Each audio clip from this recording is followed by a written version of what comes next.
Welcome everyone. This is the Automotive Futures New Mobility Post-Pandemic New Mobility Strategies Conference. My name is Bruce Belzowski. I'm the Managing Director of the Automotive Futures Group here in Ann Arbor, Michigan. Most of you are joining us today virtually, and many have a few people here in person, so our hybrid is working, but we have a February snowstorm coming through, and so we lost a few people along the way. Thanks to everyone for joining us today. I want to talk to you a little bit about, as part of the intro, about our group and the speakers that we'll have today and the topics that we'll be addressing. So, as I said, I'm the Managing Director of Automotive Futures Group. I'm retired from the University of Michigan Transportation Research Institute. We look at our funding having to do with from our group comes in three major areas: our affiliate program, our research, and our conferences, of which this is one of them. This is a list of our affiliate members. You could not do this without them, and we will always give them a shout out and a thank you for participating in our program. From our research partners, we have IT orgs, the OEMs, governments, NGOs, suppliers, and consultants. When you look at the projects that we're working on this year for 2023, we're looking at our powertrain strategies for the 21st century survey that will be going out in May and June of this year, and the results from that will be shown at our conference in July. Our EV Evolutions project, we have a survey that's going out from that this month in February and in March, and the results from that will be part of our conference in April, looking at EV challenges and opportunities. Our new mobility track is what we're doing today. We're following mobility as a service and other strategies that manufacturers, suppliers, and NGOs are working on for new mobility. As I said, the electric vehicle challenges and opportunities, policies, consumers, and company strategies. We'll be doing that conference and the survey in April. Globalization is also one of our key topics. The issues of nearshoring and reshoring in the supply chains are things that we're going to be looking at over the next, it's going to be going on for a few years, and we'll be picking that up probably next year. The Automotive Futures Group is made up of our researchers, Kara Alkire, who's here with us today, and manning the YouTube stream. We also have our students, some undergrads, some graduate students who are working with us, and they are providing a lot of our support. It could be from our projects, but also from our marketing and communications. And speaking of marketing and communications, our primary online strategy is LinkedIn. You can, if you connect with us and follow us on LinkedIn, you'll receive updates on our conferences, speaker events. You can have discussions, but we also put a lot of our research out on LinkedIn. So that's something that we encourage all of our affiliate members and others who are interested in keeping track of what we're doing is one of the great ways to do that. Upcoming conferences, as I said, in April 10th, I think, is a Monday. So it's a little different from what we usually have conferences on Wednesday, but this April one is going to be on a Monday. Electric vehicle challenges and opportunities, looking at policies, consumers, and company strategies. We'll also have our powertrain strategies for the 21st century on July 18th. This will be I think our 15th or 16th annual PTS 21 conference. We'll be looking at the future of battery technology. Conference logistics, we're looking at our presenters Marshall Martin from Frost & Sullivan. He's going to be leading it off today, followed by Raj Sharkar from Ford Motor, talking about their light-duty commercial EV products and strategies. Roelof Hellemans from Maas Alliance is going to be joining us from the Netherlands, and Valerie Leffler from Phoenix Mobility Rising. She's going to be joining us from Lincoln, Nebraska.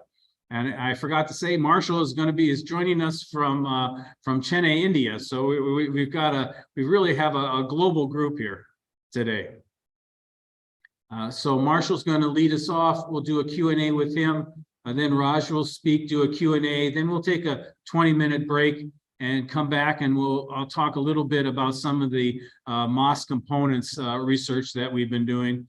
We'll do a Q&A, and then Roelof Hellemans will be speaking, do a Q&A with him, and then Valerie and her Q&A, and then we'll adjourn for lunch. Post-conference, all the attendees get a link to the presentation and to the website that will have the video up of this conference that we're doing right now. Affiliates get the link to the presentation. They also get a summary of the conference that Kara puts together after every conference. In terms of the agenda, speaker bios, registration lists, sponsorship opportunities, affiliate information, upcoming events, all that is on our New Mobility Conference website, which I sent the link to you for both the people who are online.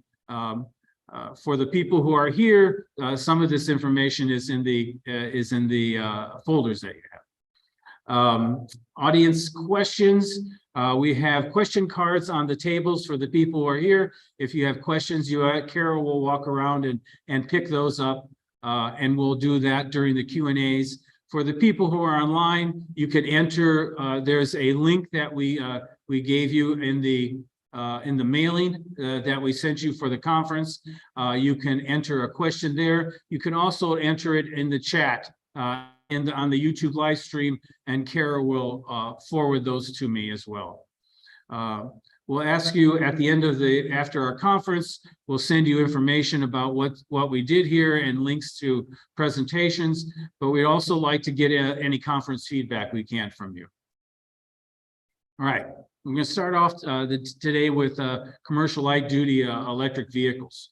When you look at some of the work that some of the consulting companies are doing, they really see the light-duty segment, light-duty commercial segment in particular, as a real kind of a low-hanging fruit for electric vehicles, primarily because they tend to work during the day and come back to a place to charge at night and have a depot situation that makes it easy for them to charge and if they had to come back and get a different vehicle and move from there. Boston Consulting Group projects that EVs will have parity with ICE trucks in terms of total cost of ownership sometime between 2023 and 2025. That's coming up very soon. And McKinsey, when they were looking at the cost of ownership comparison between internal combustion vehicles and battery electric vehicles, you can see here on this chart that the big difference happens in fuel. There's some extra added cost in their estimates for batteries, but really the big differentiation there is fuel costs. And for batteries, a little bit for asset cost as well for the initial pricing of the vehicles. Some other factors that are driving change: regulatory environment, where our speakers will be talking about that.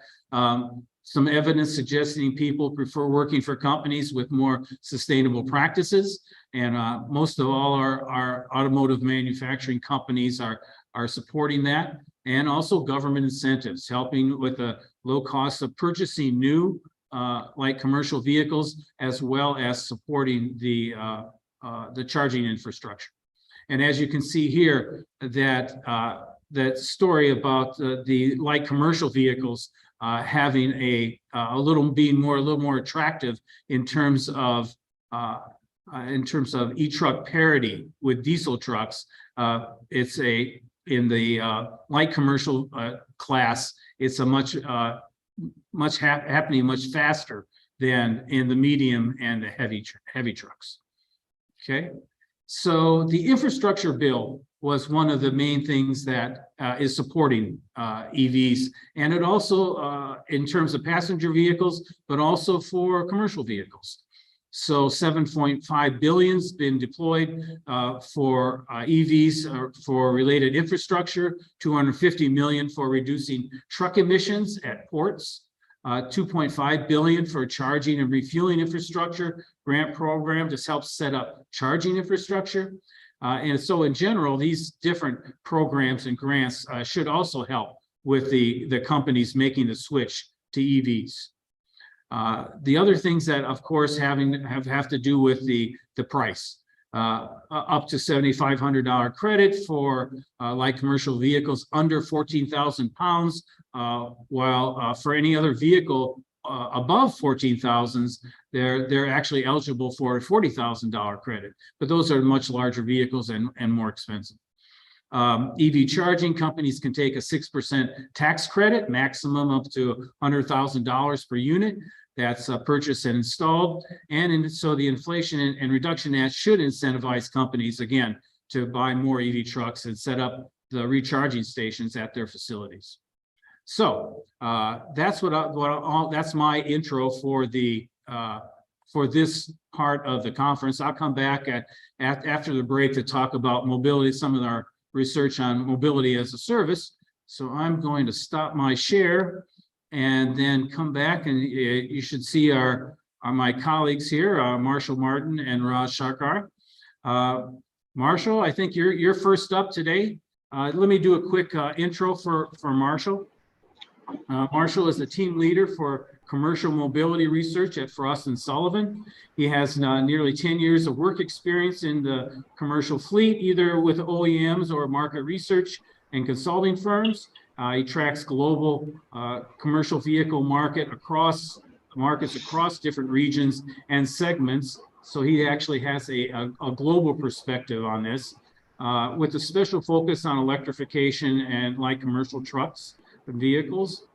His work covers a broad range of topics and trends in relation to EV platforms, applications and use cases, electric drivetrain architecture, total cost of ownership, OEM strategy and business models.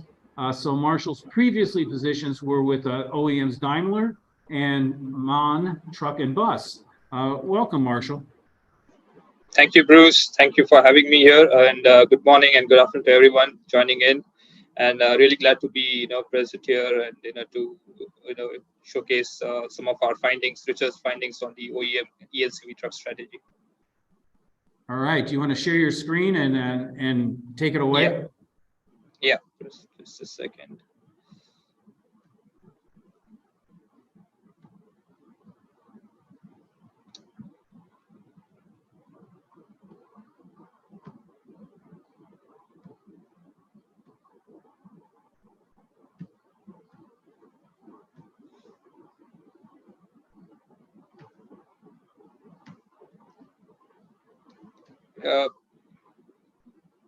Are you guys able to see? We can see it.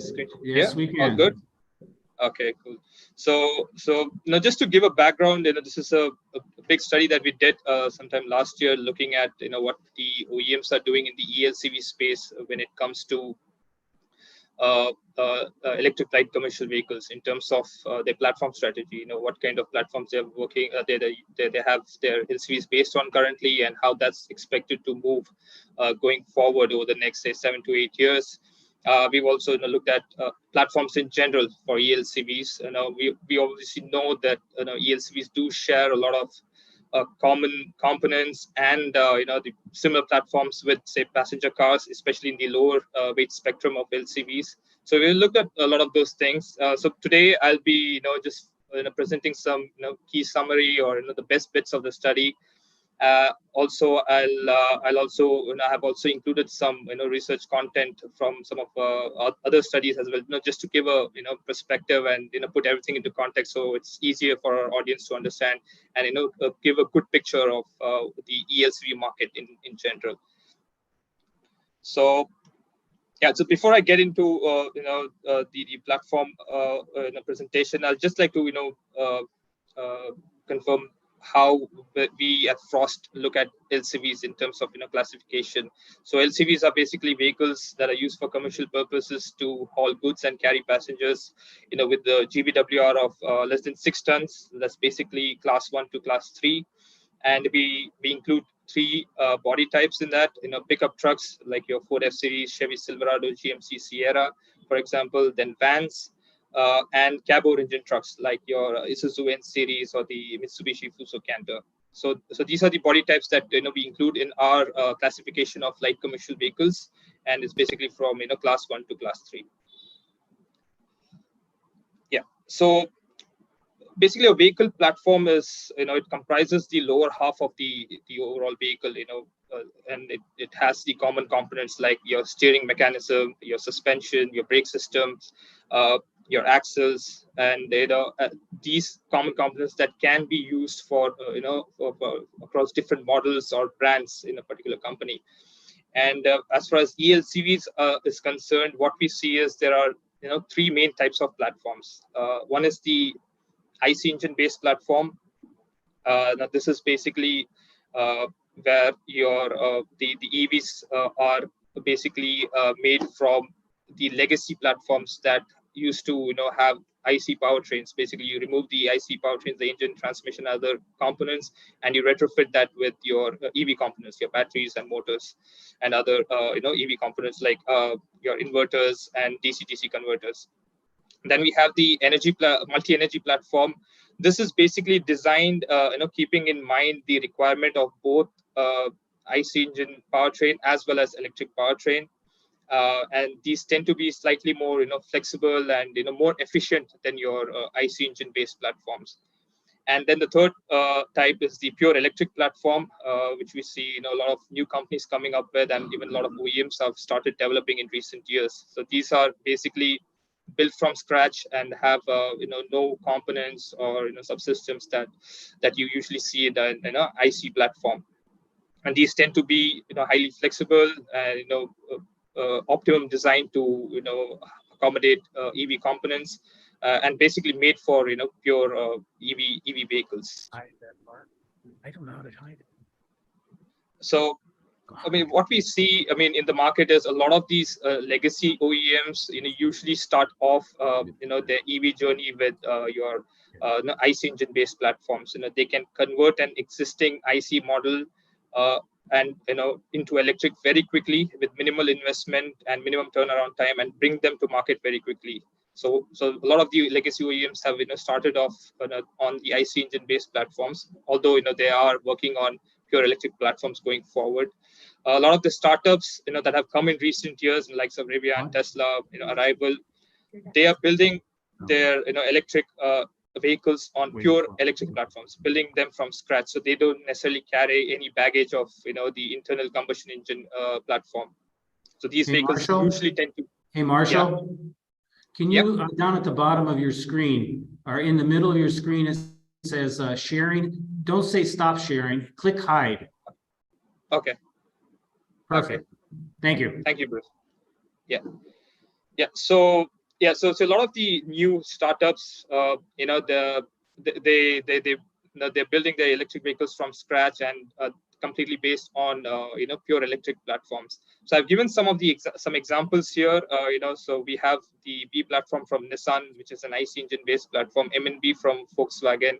Then there are few multi-energy platforms. Again, OEMs are looking to transition from multi-energy to pure electric in the next 2 to 3 years. And pure electric platforms that have come out in the market very recently. Your PT1 from GM, on which your Chevy Silverado EV or your BrightDrop Zevo 600 is based on. Then the STLA Stellantis that's expected to be out this year, and they have different sizes of those platforms that will be out over the next 3-4 years. And then the MEB from Volkswagen, they had their first ELCV launched last year, the ID Cargo Bus. So a lot of development, that we see happening in this particular space.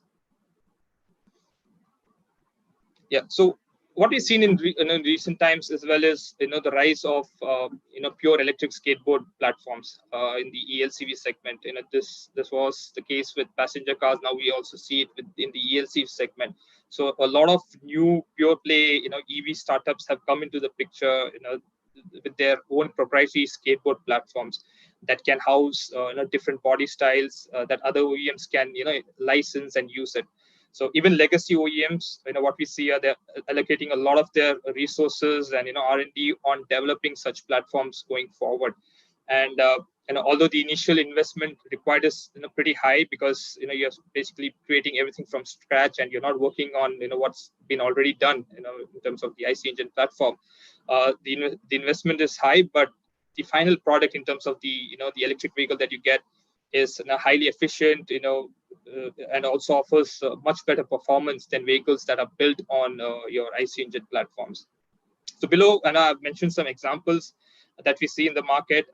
Your ECMP from Peugeot Citroën, on which the Berlingo is based on. Then MEB, I've already mentioned that, the Ultium BT1. Then there's Van.E8. This is expected to come out in 2025, if I'm right. The eSprinter that was launched in Europe was actually based on the IC engine platform. The one that we are expecting to be out in the US will be on the EVP platform. It's a slight advancement from the IC engine platform. So they are progressing slowly, and by 2024, 2025, we'll see almost all the OEMs have all the electric vehicles based on pure electric platforms.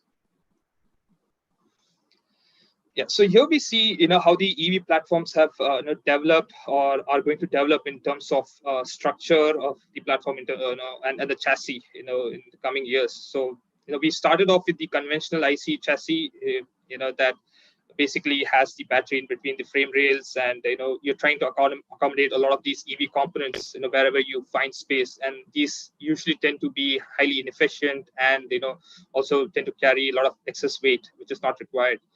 Then we have the skateboard chassis, which we can call the modern chassis, that a lot of the new startups are working on or brought to the market, and this drastically improves the efficiency of the overall vehicle and also reduces weight.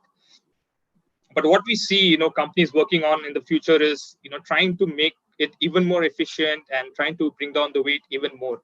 And where a lot of this work is going in is on the battery side, because your battery typically can make up 30 to 50% of the vehicle weight. So a lot of companies are working on that front, and I can give you a couple of examples here. Basically your battery, you have the battery cell which goes inside a module. The module is then assembled inside a battery pack, which is then put inside the vehicle. So this tends to take up a lot of space and also weight. So we have a company in a Chinese company, CATL. They are battery cell manufacturers, and they've come out with their cell-to-pack technology, where they do away with the module completely and they assemble the cells directly into the pack, and which goes into the vehicle. So that in a way helps them reduce a lot of weight, and also saves a lot of space. Then we have Tesla. They have very recently come out with a structural battery pack. This is basically where the cells, where they completely done away with the module and the pack. The cells are assembled directly inside the vehicle structure or the chassis, and they are put in a certain way where these battery cells don't only act as an energy source, but also they also add structure to the vehicle. So these are the things that companies are working on, and according to Tesla, this particular technology reduces mass by 10% and improves range by 14%. And so there's a lot to come in this particular space, and there are companies looking at it, and we'll look at another company that's working on something similar to the structural battery chassis that we see here.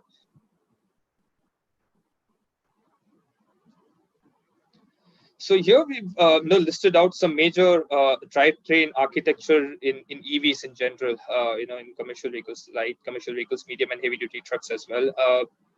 We start off with the centrally driven motors, on the left, the farthest away from the wheels, to the in-wheel drive on the right, that's closest to the wheels. And as far as ELCVs are concerned, what we've seen is the first three types are predominantly used: central drive and e-carrier and e-crown, which is almost a subtype of your e-axles. And then we have a fourth type, the inboard motors, that have come on recently in the market. And basically, we've seen a lot of electric pickup manufacturers using this type of an architecture. So the first one is, your central drive, where the motor is placed, a fair distance away from the axle, and it's connected to the differential through a propeller shaft. Then the power is transferred to a differential, from differential to the wheels.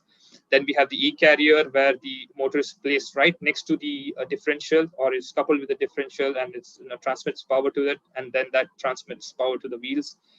Then you have the e-carrier, the e-crown, where the motor is placed right in the middle of the axle, and you don't have the differential there, and the motor transmits power to the wheels. In the inboard type, what you have is the motor is placed close to the wheels, but slightly elevated and on a platform. So the difference here is the motor is not part of the unsprung mass. It's not. It isn't near to the axle or the wheels, or where it can add a lot of weight there. So it's part of the sprung mass of the vehicle. So what this does is, when the motor is part of the sprung mass, it improves the handling and the driving dynamics of the overall vehicle, because you don't have that weight on the axles or on the wheels. So we see a lot of these electric pickup truck manufacturers making use of inboard technology, like of Ford and GM and even Tesla. So this is one technology to look out for going forward. So again, I'll talk about in-wheel drive a little later, but these are the predominantly, the four main drivetrain architectures that we currently see in the ELCVs.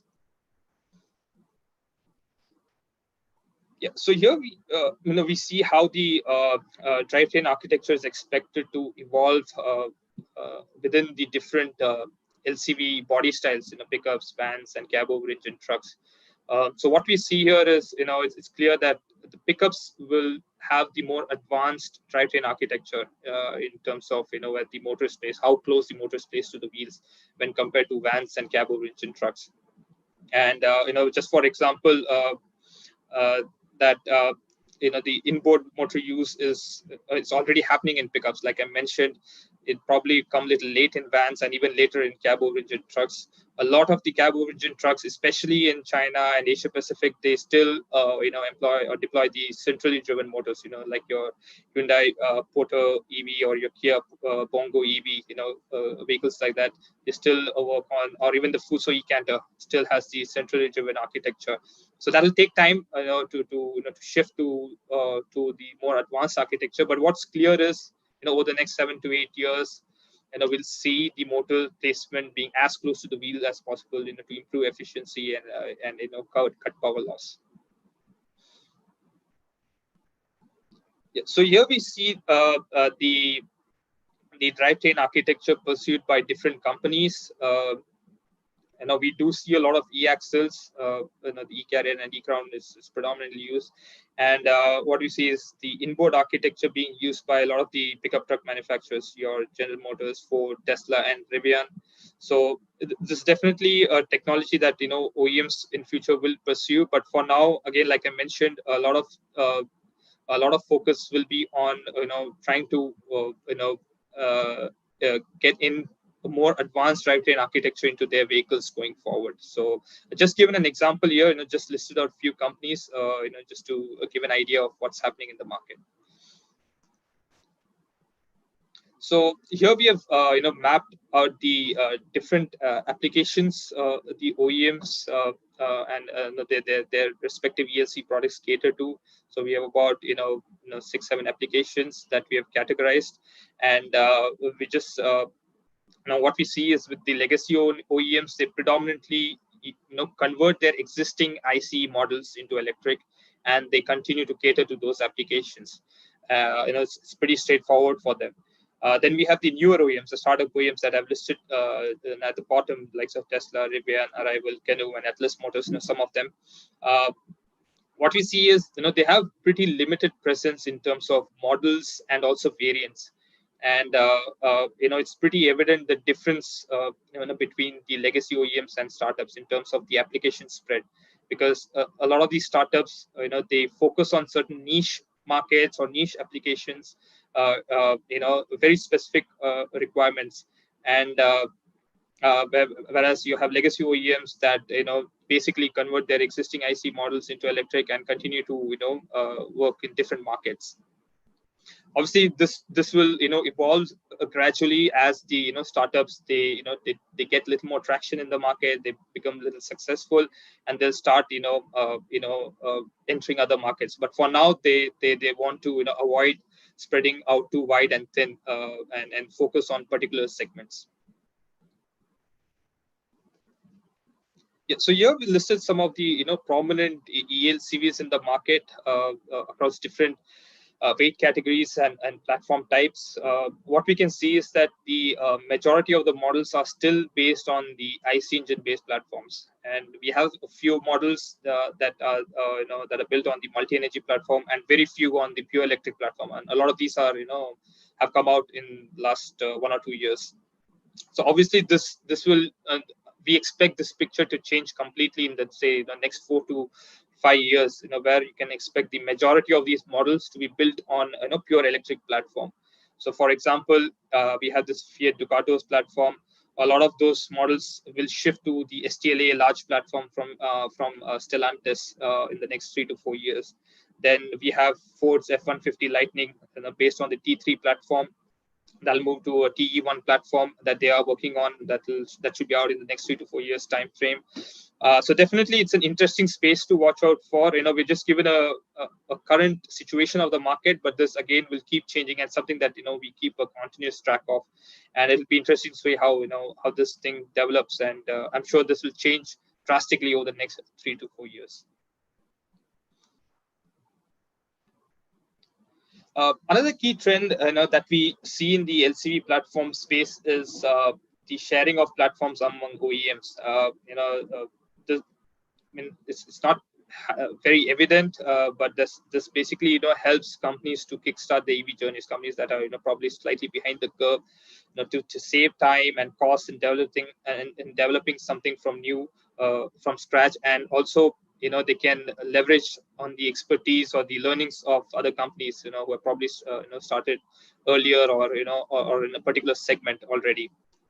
So in small vans we have the Mercedes-Benz Citan, that is basically based on your CMF platform from Renault, and then BYD uses Nissan's V platform for its T3 van.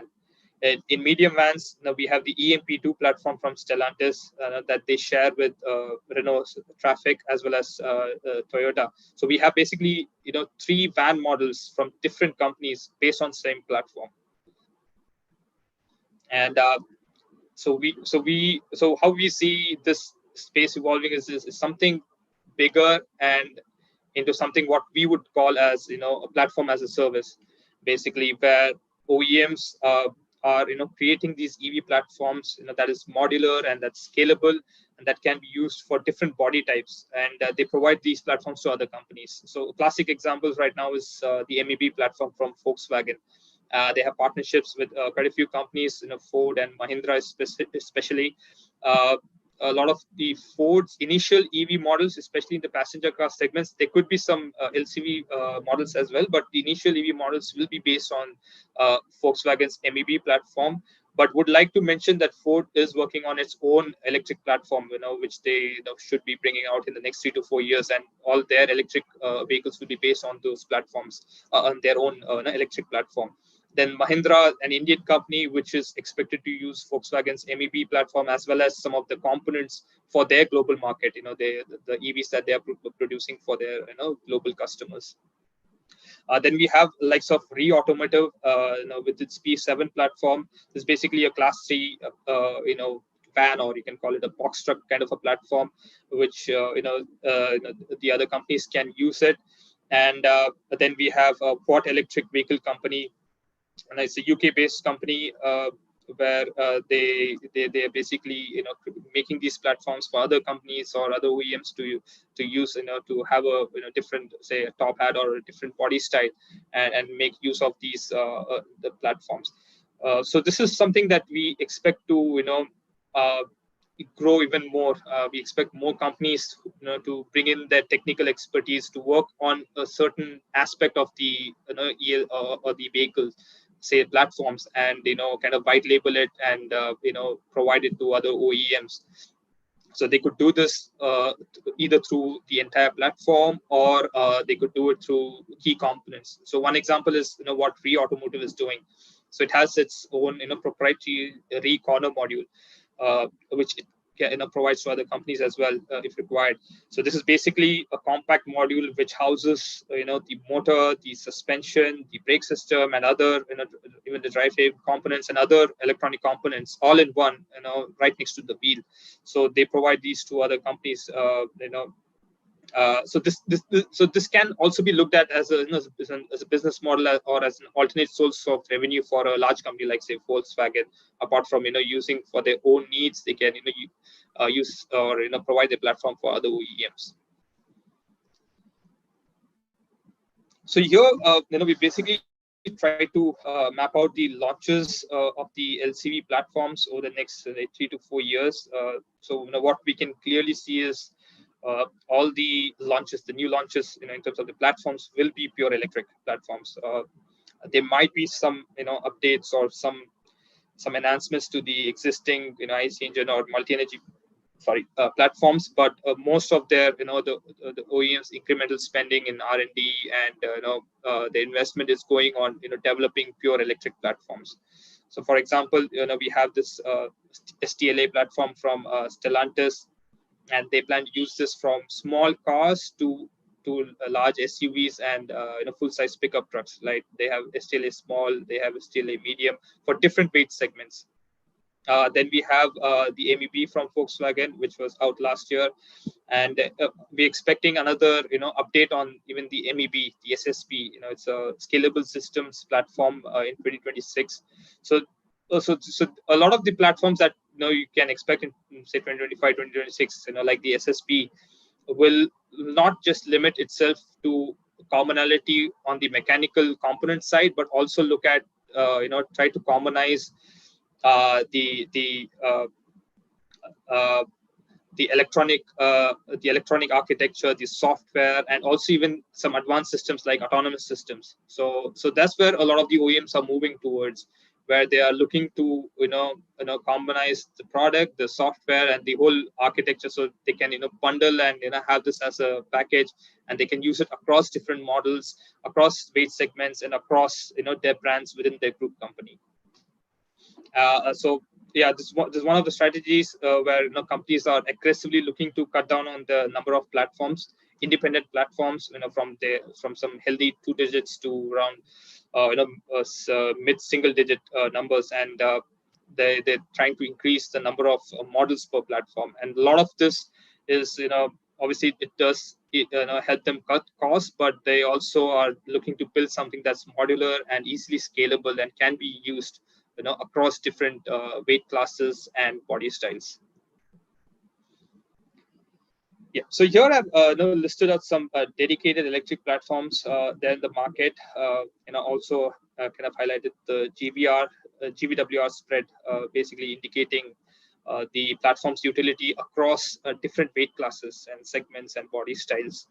So we do see a lot of case for different types of vehicles, like your from GM and Stellantis, like your Ultium, BT1, and STLA, that are used. These platforms are used for passenger vehicles, pickups, as well as vans. And almost all of these platforms, the upper limit will be your light commercial vehicles, starting from passenger cars to light commercial vehicles, except the one from Atlas Motors, the XP platform. So this Atlas Motors basically, it's a startup company that started off recently, and they're focusing on a very niche segment, electric pickup trucks for job site and construction application. Where these pickup trucks, on their XP platform can be from class 3 to class 6. So I mean, we also have likes of Canoe skateboard and Rivian skateboard. Again, same platform used for 2-3 body styles. You have the Rivian skateboard that's used for its pickup, for its SUV, and even for the van that's building for Amazon. So I've try to just give an idea and what's happening. I mean, try to give a perspective of what's happening in different regions. Just to uh,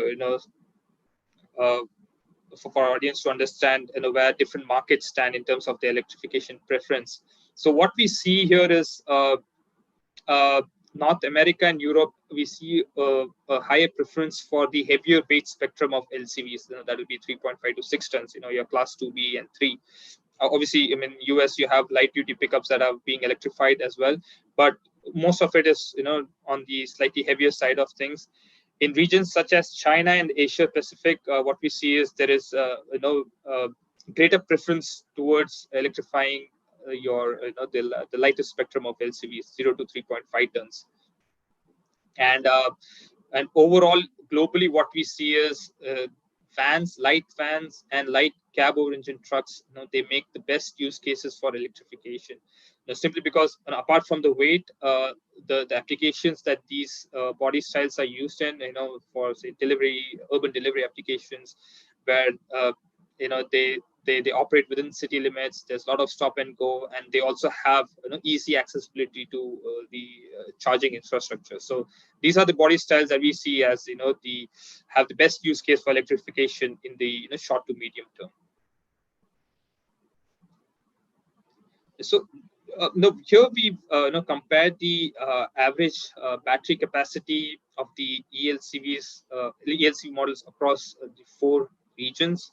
These are again based on the specs of ELCVs that are already running in the market or are expected to be out in the next couple of years. Whose specs we know. So we try to compare, and what we see is the battery capacity or the requirement in North America is on average almost 3 times that of other regions, and this is largely due to the fact that in North America the vehicles tend to be much larger in the engines. Your diesel or petrol vehicles, they usually have much bigger engines than other regions, and also the vehicles here tend to clock a lot more daily miles, and so that's one of the reasons that we see the average battery.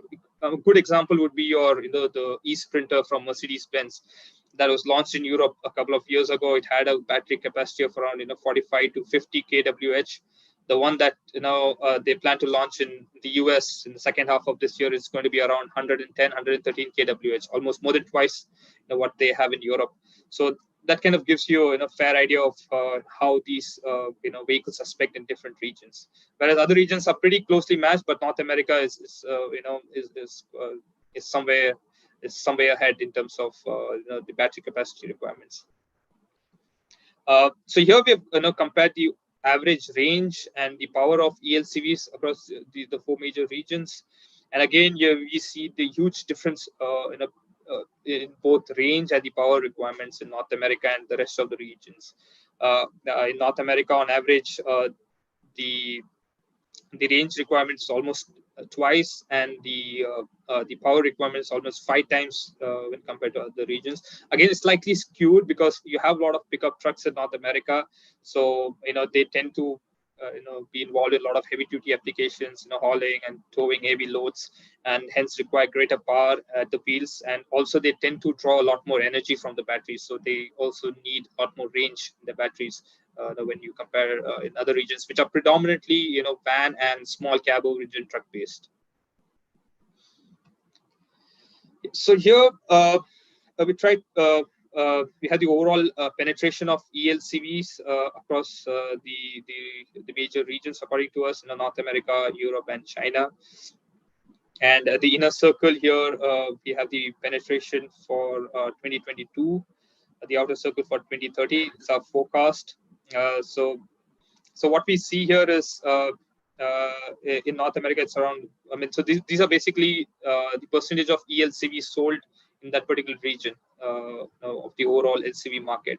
So North America is currently about 1.1%. That's about we expect that to increase to 35 to 40% by 2030. In Europe, by 2030 is going to be around 50 to 55%. In China, it's about 45 to 50%. Again, I've given a range because we are on we're kind of revising some of these numbers early this year. But the value that we expect is going to be somewhere in that range. And what we see here is there is a significant difference between North America and even Europe or China, and a lot of this has to do with the North American market has a lot of pickup trucks, and pickups the pickup trucks will be electrified slightly later when you compare them with vans. Europe is a predominantly a van market. Most of its LCVs are vans, so hence you have larger penetration of ELCVs in Europe. So apart from that, in both North America and Europe, a lot of the ELCV adoption is going to be driven through incentives and mandates from the government. We have the Californian ZET mandate, which can be which even other states are looking at. So where they plan to gradually reduce the number of IC trucks sales and increase the percentage of zero emission trucks going forward. Europe, they are pretty stringent on regulations, certainly in city and urban limits. By 2030, 2035, in various cities, they plan to ban use of diesel vehicles. So that'll include your cars as well as your vans, which would fall into the light commercial vehicle category. For China, I mean, the current penetration seems pretty high, and a lot of this has been driven by incentives in the region. But this adoption growth of ELCVs, we expect this to slightly in a sense not grow at that pace in the long term, as the incentives, we expect those incentives to be rolled back. So a lot of the drivers for the adoption for ELCVs in China will be purely based on the cost of the falling battery prices, the falling cost of EV components. It has a pretty robust supply chain, and a lot of EV components are made in that region. So over the long term, we expect some healthy volumes from China as well, and that'll be that's one of the reasons why we expect high penetration right next to Europe. Yeah. So before I end, just would want to summarize and give some key points that for people to look out for when it comes to platforms. So one is the platform consolidation. OEMs are looking to reduce the number of independent platforms, and trying to increase the models per platform. A lot of this is again driven by needing reducing complexity as well as reduce costs, and this helps them make bring in more modular and scalable platforms that can be used across different segments, weight classes, and even brands within particular OEM group. Then is platform as a service, where where you can white label EV platforms as a business model, offer the whole platform or the some key components of the platform to other OEMs. This can be seen as an alternate revenue source. Then third point, platform beyond just a product. So like I mentioned, platform isn't just limited. It's not going forward, it's not going to be just limited to the product or a mechanical component. It is going to include the electronic architecture, the software, and even advanced systems like the autonomous systems, where companies have a bundled solutions and a bundled platform which includes all of this and goes inside different vehicles. And last, the impact of last mile delivery. What we've seen in recent years, and certainly COVID has accelerated this particular trend, is I mean, we expect the small van segment to completely vanish in the coming years. Obviously, I mean, we have OEMs like Ford, Mercedes-Benz, Nissan, and Ram. They have announced stopping production of their small vans, so basically 2.2 GVWR vans. And a lot of this has to do with the impact the last mile delivery segment has had on these particular vans. So I mean, they used with e-commerce. I mean, it used to be a few years ago where the goods were delivered, say within a week or a few days. Then it came down to a couple of days, then 1 day, and then you had same day deliveries. Now people are expecting delivery within few hours, and that's basically altered how the overall ecosystem works. So you used to have hubs, large hubs outside city limits or on the outskirts of the city. So what we're seeing now is a lot of micro hubs within cities. And so what this does is the requirement of different type of vehicles.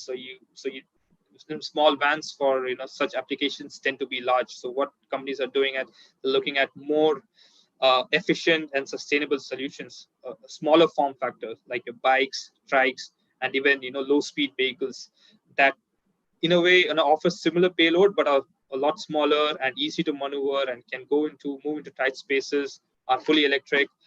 So this is one huge trend that we currently see, and it's kind of resulted in basically disappearance of a particular segment. This is happening in the US. It'll be interesting to see how this affects this particular segment in other markets as well. So yeah, so I'll stop here. That's it from me, and I hope the audience found this useful, and I'm open to any questions.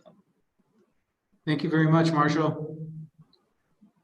You can stop your sharing and then. Yeah. Okay, good.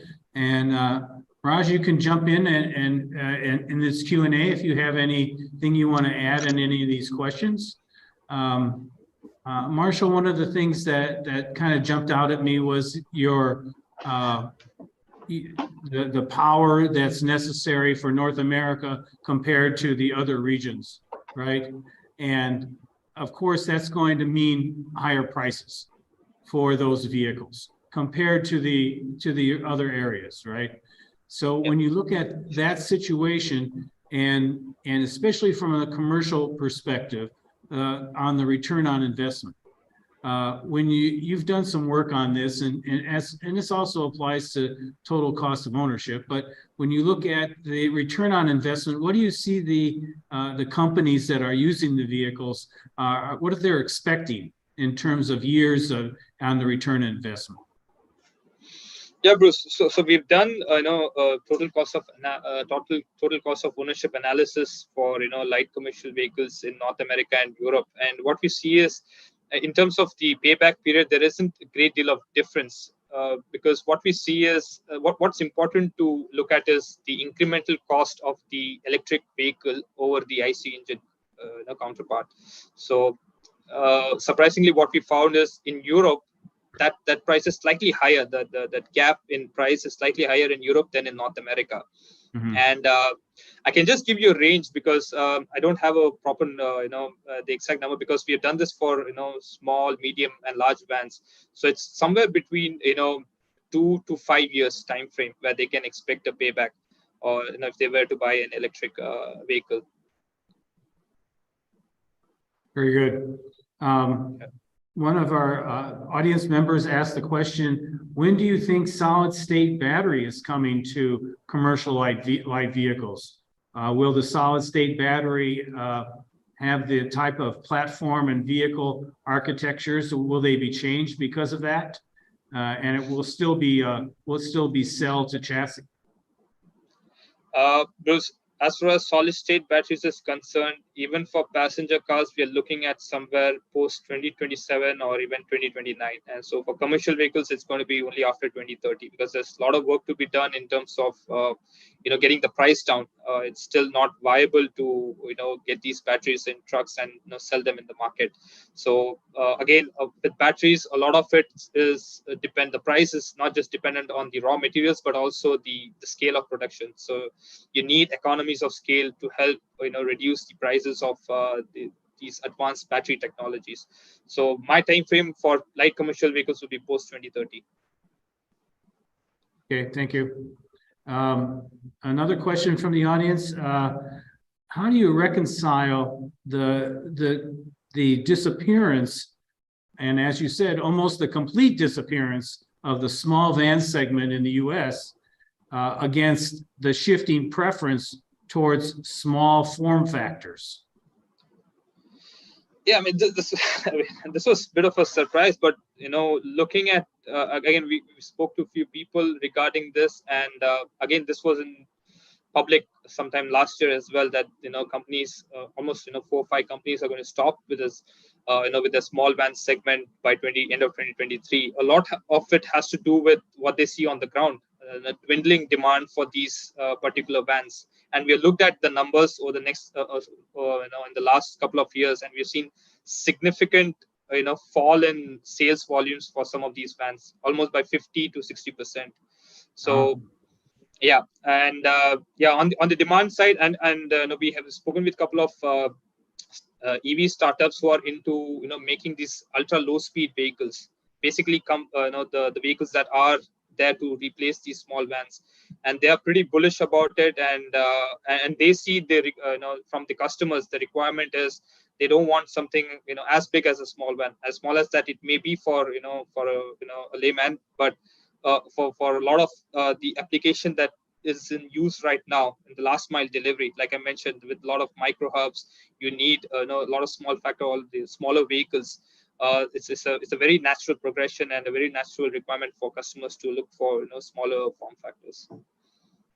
Yes, one of the other audience members asked if you could clarify what class you mean when you're talking about small vans.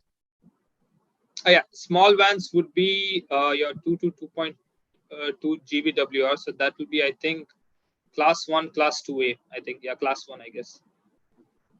Okay. Raj, do you have anything you want to add on this small van story? Well, I was going to ask Marshall as well. One, if you've seen any significant growth in these alternate form factors or smaller mobility type vehicles that can satisfy this demand. Have you seen some significant growth in that space, or is this more looking to the future of what might come? I think in terms of volumes, because we don't track these particular vehicle types in our team. We have a separate team, Smart Mobility, which looks at these kind of vehicles, and they have seen a lot of increased, significant growth in terms of percentage in your bikes, trikes, and even these low speed vehicles. I don't have a particular number with me because since we don't track these vehicles, we only look at light commercial vehicles and upwards. But what we have heard from our colleagues is there is significant growth in volumes in those small factors, and also speaking with the industry, and also it's pretty public as well, where companies coming out and stopping production of their small vans going forward. Sure. Look, for our part, from a Ford standpoint, we've seen naturally the similar types of trends. We've seen a lot of customers actually opting for larger form factor or full-size vans to handle some of those local delivery needs and such, which has put pressure on that smaller van segment. But that said, and as you pointed out, as e-commerce is evolving and delivery needs are evolving, there certainly appears to be a continued need for different types of solutions in that smaller kind of format. And I think that's an area that a lot of us are looking at very closely. Yeah. So just to counter question, Raj, I mean, is Ford looking at something like that, bring out a vehicle in those particular segments, or going forward? Well, I can't comment right now on what the future plans may look like, but as I noted, I think there's a need space there, right? That, as I mentioned, for a lot of customers, they seem to be satisfying that using full-size vans now more than they did in the past. And we could talk about different factors that might be driving that for sure. But I think there's a lot of evolution still to happen in the space. And so I think there are opportunities that definitely exist, and we're certainly looking at opportunities. Sure. Now, Marshall, you were talking about the changes in e-commerce as one of the main, especially in the U.S., that is kind of forcing the change in the types of commercial vehicles. Do you see that, the micro hub story and that transferring to Europe and Asia as well? That's an interesting point, Bruce. I mean, it's a very natural thing to expect in those regions. as far as Europe is concerned, it's predominantly a van market, and they do sell a lot of small vans as well. And these vans are used for a variety of applications. They have a higher application spread than just say in the US. So as of now, we haven't yet seen that. Obviously, I mean, the other smaller form factors are being sold in those regions as well, but we haven't seen a negative impact on the sales of small vans in Europe or the other regions just yet. Okay.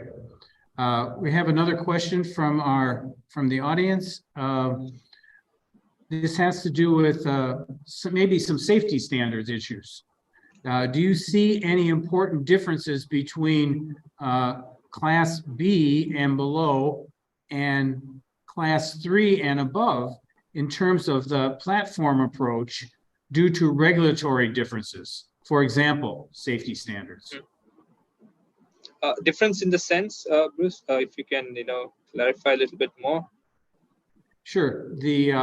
Are there any important differences between Class B and below and Class 3 and above? Okay. In terms standards of the platform approach due to regulation? Okay.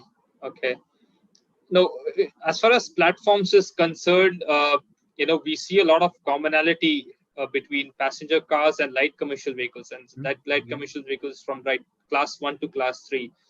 And from Class 3 and above, your Class 4, Class 5, Class 6 are completely different platforms. That's what we see in the market. I mean, especially from the legacy OEMs. There was one standout from, say, Atlas Motors, where their platform is used from Class 3 to Class 6. But apart from that, I mean, these are completely different segments, according to us, and we don't see much of an overlap. On the safety side, I can't give you much on that because, I pretty don't have much of an idea in terms of the safety standards on board when it comes to or the safety features that are put in these platforms, because some of these advanced platforms, say from your Arrival or Rivian, they do come with some ADAS features, but haven't necessarily seen this from OEMs as of now. Okay, thank you. Bruce, I'll make just a quick comment on that. I'm sorry, go ahead, Raj.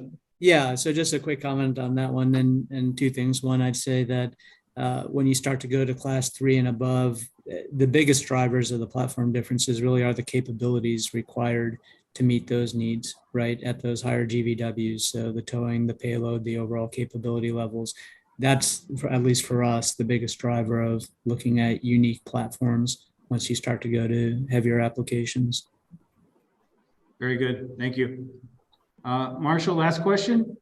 Now you focused on North America and Europe and China, and since you're in India, how about India? What do you see any major developments in the Indian market? Unfortunately, not much as far as light commercial vehicles is concerned. But what we've seen is last couple of years, substantial growth in the two-wheeler segment, electric two-wheeler segment, and also what we see is a lot of companies bringing out vehicles, three-wheeler, what you could call a tuk-tuk in the Western world. So a lot of electric three-wheelers that have come into the market. But apart from that, again, we wouldn't necessarily classify it as a light commercial vehicle because of the technicalities and the speed that they operate in. It's still it's still at a very nascent stage, the Indian market, when it comes to light commercial vehicles. We had the Mahindra e-Supro that was there, but then didn't take off much. So electrification is there's still many challenges as far as India is concerned in terms of the availability of power, the power infrastructure, the availability of charging. So I mean, India is way behind as far as electrification is. That's going to take a lot of time. Okay, thank you. Marshall, you gave a really great presentation a lot of the technical aspects about light commercial EVs. And I think that gave our audience a really good understanding of a variety of the technical story that's going on. Raj is going to talk a little more from a marketing perspective, right? So it's a good balance between the two of you. So Marshall, thanks for coming in and from India and It's a little later at night there for you, and we appreciate that. If you could stick around if you want to and be part of the Q&A for Raj's presentation, that would be great. Yeah, Bruce, I'll be here. No issues. Glad to be Okay. here. Yeah, thanks. All right, thank you. Well, welcome, Raj. I'm going to give you a little intro here, and then you can start your presentation. So Raj Sarkar is the General Manager for Product Marketing and Strategy for Ford Pro, responsible for current and advanced marketing activities on all Ford Pro vehicle lines, as well as core vehicle strategy development. Prior to this role, he was a Director of Strategy responsible for core strategy within the global strategy team, which includes vehicles, markets, and overall business strategy. He has handled both product and consumer marketing for the F-150, the core of Ford's highly successful truck lineup, and has held a number of other key positions across marketing, strategy, and sales. Welcome, Raj. Thank you, Bruce. And I'll go ahead and share my screen. Okay.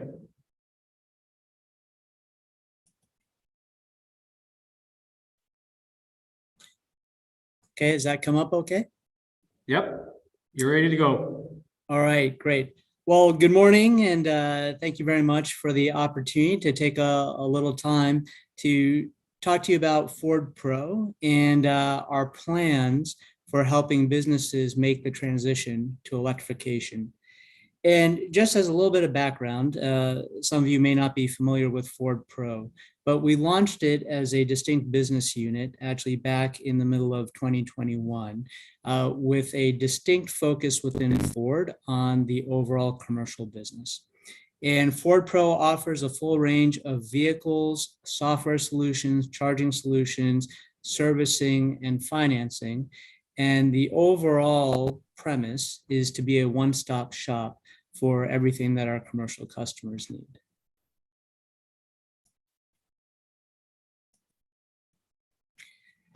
So at Pro, we've got a laser focus on helping our customers accelerate their productivity, but also helping them achieve their sustainability goals, which we've seen a lot of momentum and a lot of shift in terms of the prioritization being placed in that area. And we do that by offering the widest and most flexible range of both EV and ICE vans and trucks, and we'll talk a little bit more about that. Now, in addition to the vehicles, which are certainly the foundation of the offering for Pro, we have the most competitive always-on services portfolio.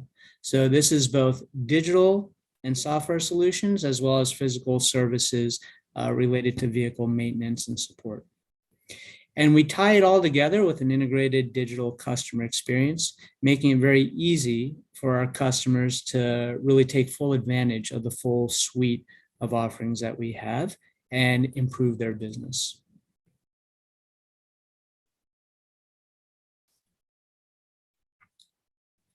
Now at Pro, we're really excited about driving the transition to electrification, as we are at Ford overall. And the company has announced massive levels of investment to drive our vision of being a leader in electric vehicles.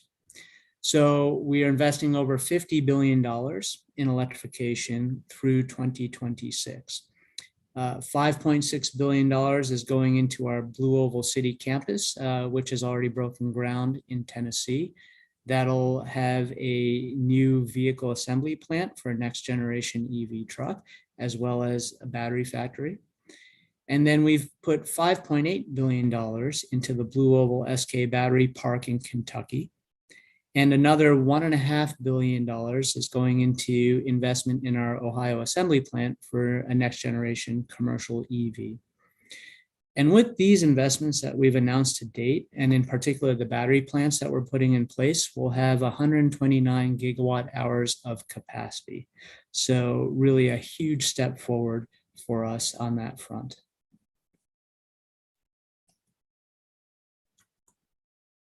Now, with these investments, we've stated publicly that our goal is to scale production of EVs to 2 million units globally by the end of 2026. So this ties to our internal forecasts where we see global sales hitting 50% EV penetration by 2030. So perhaps a little bit more aggressive than what Marshall had shared a little bit earlier. And as we look at how we're tracking towards that goal, right now we plan to reach a global annual production run rate of 600,000 EVs by the end of this year. And so that's our glide path towards the 2 million EVs by the end of 2026. And we believe with this level of investment and this level of scale and production that we'll be able to be the number 2 electric vehicle maker in the US. And that's a position that we actually hold currently as of the end of last year.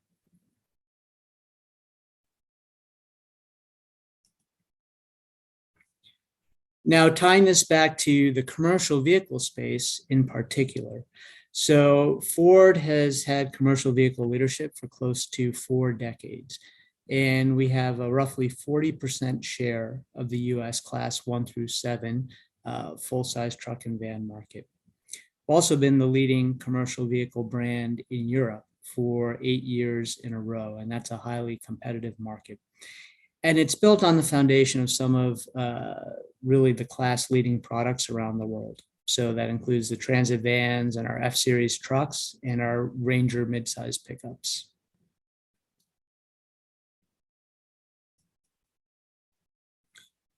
And when we think about electrification in the commercial space, there are really some unique opportunities that we focus on.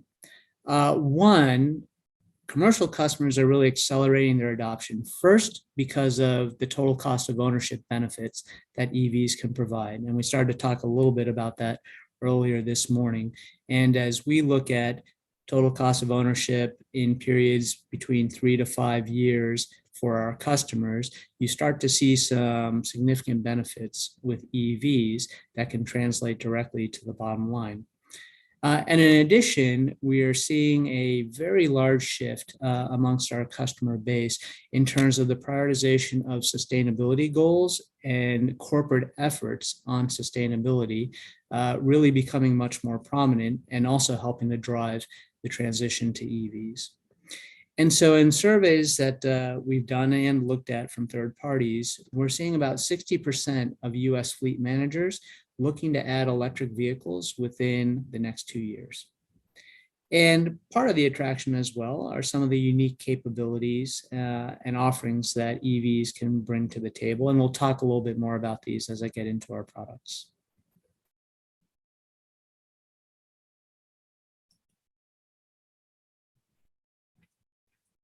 So at Pro, we intend to lead in commercial EVs by focusing first on 2 core pillars of both our lineup and the commercial industry, the F-150 and the Transit.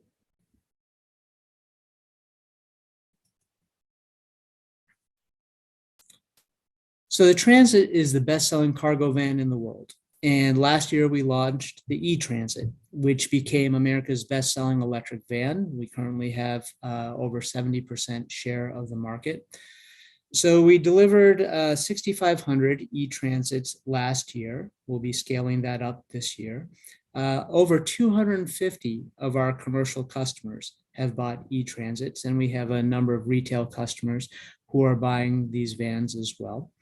And interestingly, about a third of the sales have been to small fleets. So these are fleets that are operating less than 25 units in the US.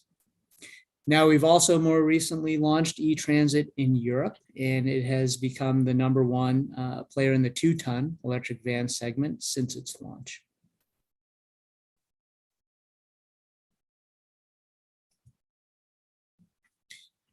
Now, E-Transit is a really compelling proposition in a lot of ways for our customers. Zero gas, zero emissions, 40% reduction in maintenance costs, which is a significant cost item when you're looking at that total cost of ownership. Built in the USA, qualifies for all of the tax credits that we've been talking about, and starting under $50,000. And we note that E-Transit was the first electric cargo van from a full line manufacturer in the market.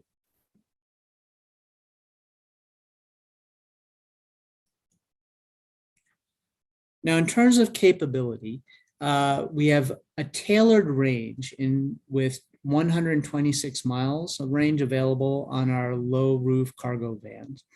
And we had millions of miles of telematics data from vans in operation that we were able to analyze as we got into the development of the E-Transit.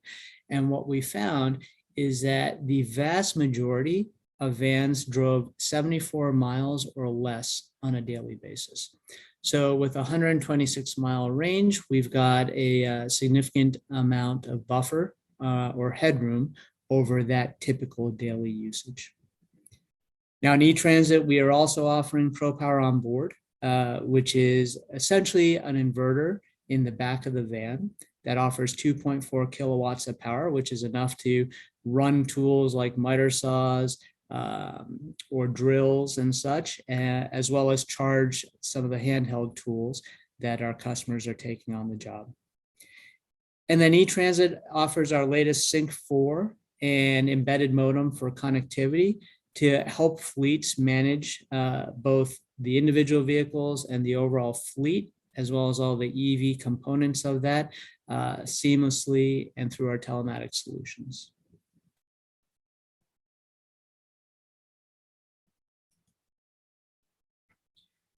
Now, a key differentiator for E-Transit is also the fact that we offer it in 8 body styles, giving our customers the power of choice. And that's a very different approach than some of the other current players in the van market have taken. So E-Transit's available as a cargo van, as a chassis cab, and also as a cutaway model. And we offer the van with 3 different roof heights, low, medium, and high, and 3 different lengths as well, so that customers can choose exactly the right solution for their particular needs and their vocation.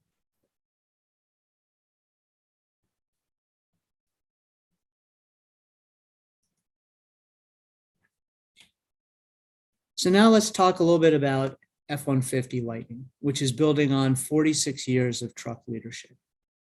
So Lightning is now the best-selling electric truck in the US since its launch in May of 2022. We delivered just under 16,000 units last year. And Lightning from the beginning was developed with the core essence of Built Ford Tough.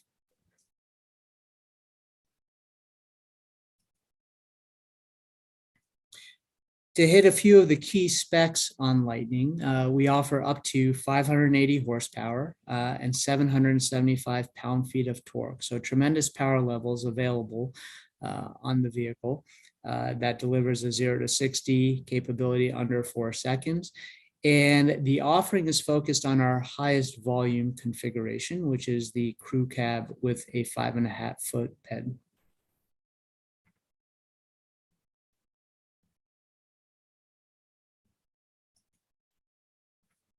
Now, in terms of capability, our standard range on the Lightning is 240 miles, and we also offer an extended range battery, which gives you 320 miles. The Lightning has payload capability up to 2,000 pounds and towing capability up to 10,000 pounds. And all Lightnings have standard 4x4. So it's a very capable truck, and this was really essential as we worked through the development and spoke with our customers. The EVs had to be able to do the job and do the job properly.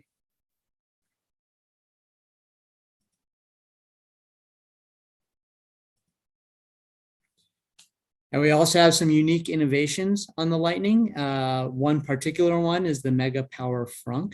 It's the largest front trunk in the industry. This is a shot from a little bit of an angle here. But that frunk has 400 pounds of payload capacity and 400 liters of volume, which is about 14 cubic feet if you put it in those terms. And this is dry, lockable, secure storage outside the cabin. And this is something that truck customers have been wanting and looking for years. And the transition to EVs has now made this possible. We also note this is a drainable and washable space. We've got power outlets in there as well. So it's really a whole new level of flexibility for a pickup.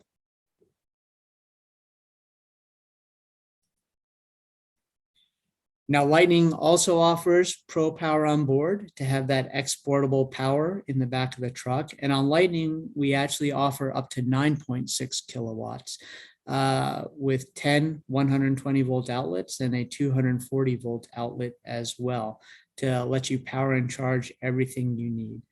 And the increased capability here is also tied to the type of use cases that the F-150s are typically put in. And we wanted to be able to drive more power for the demands on a lot of the job sites that F-150 finds itself in.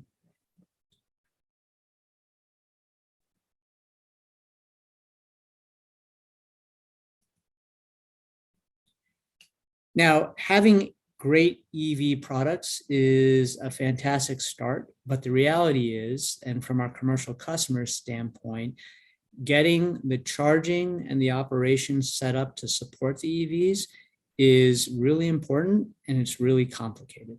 So when you think about charging, there's the coordination with the utility companies, the infrastructure changes that may be involved, both at the company's site, but also in terms of the infrastructure leading to the company's site, the construction that's involved with that, installs for the charger, ensuring that you've got the right cloud connectivity set up to then be able to link to the EV vehicles and manage them properly.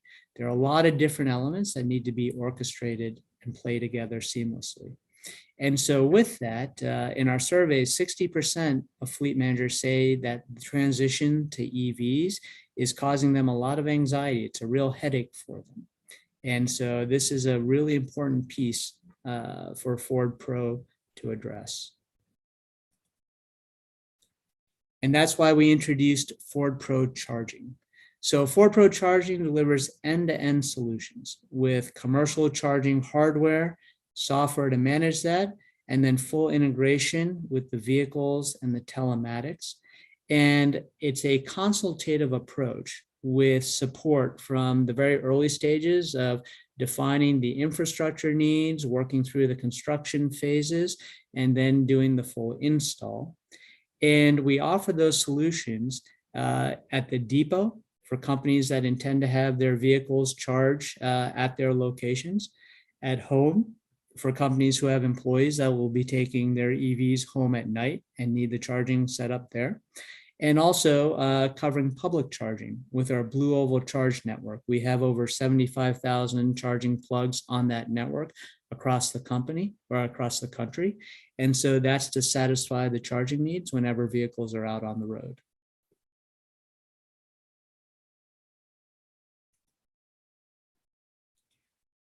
Now here we show some of the different offerings that Ford Pro Charging has in the catalog.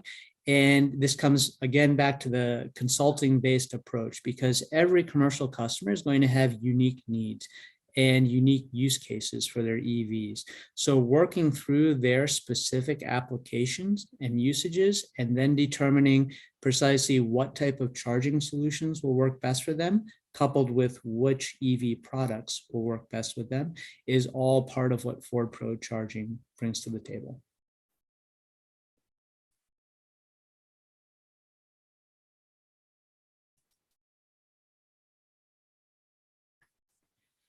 And a really important component of this whole element is the software integration, bringing together all the vehicle data and the charging data to allow fleet managers to manage their EV fleet in a really seamless way.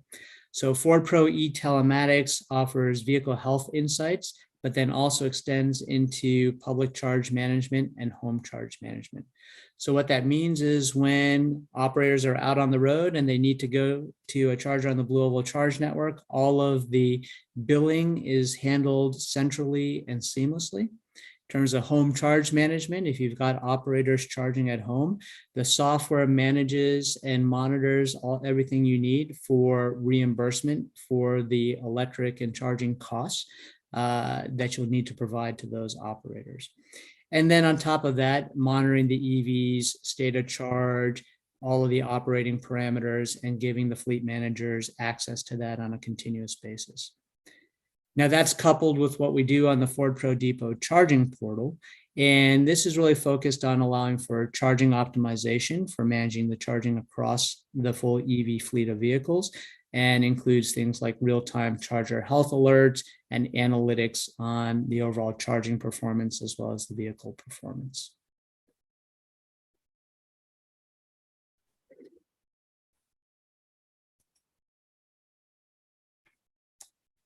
And so from a Ford Pro standpoint, in helping to drive this transition to EVs, it's really critical and a key differentiator that we're providing this complete solution.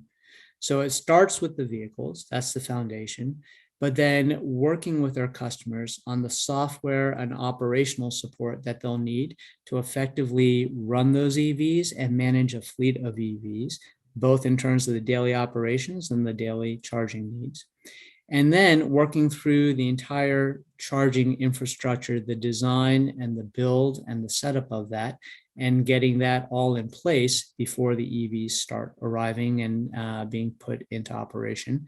And then we also offer a whole range of financing solutions through Ford Pro FinSimple, which includes both the financing for the vehicles as well as financing for all of the infrastructure and charging needs.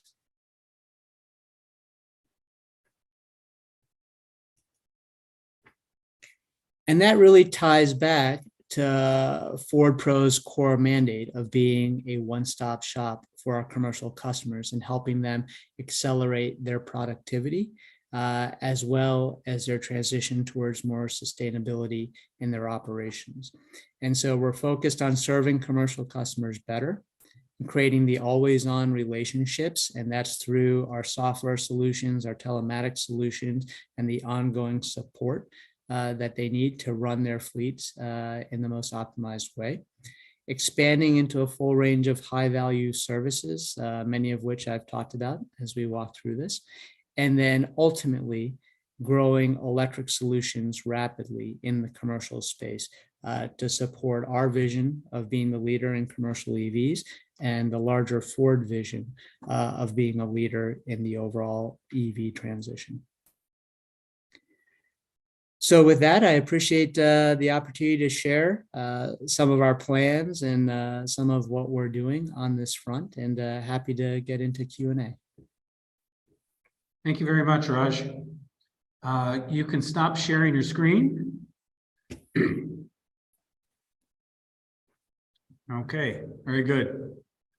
Well, one of the things I asked Raj to do when he was putting together his presentation was to show us some cool stuff.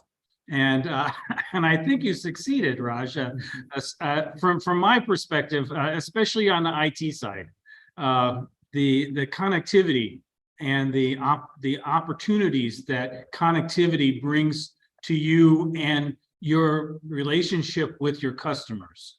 That's something that, you know, and these kind of like after sales services story, right? And you can, and I don't know the commercial fleet enough to know that you always had this kind of relationship with their customers, you know, but I know on the pass car side, you know, we sell them a car, we might finance them, but we'll see you next time, you know. And has it always been this way for commercial vehicles, this link between the manufacturer and the customer, or is this a new opportunity for you guys? There's definitely a whole new world of opportunities that's opening up. Now, what I'll note is we've always had fantastic relations with our customers built over many, many years.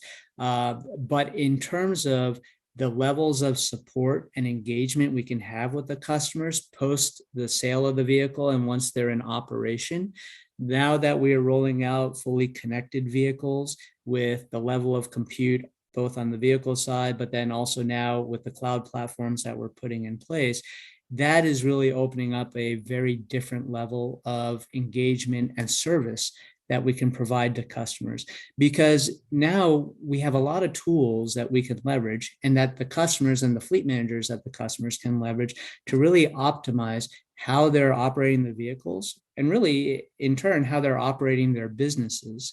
And that is even more important when we talk about EVs, where you bring in the whole dimension of charging and the unique needs associated with that, because it's really critical that you are running the fleet in a really optimized manner. You're planning your charging in an optimized manner, and you're continuously monitoring how all of that is working for you. And so the types of tools that we're putting in place allow us to do that. And we think, I mean, we're really excited about having that always on relationship with the customers, where jointly we're helping them. We talk about accelerating productivity. That's meant to be an ongoing process where we're fully engaged together driving that.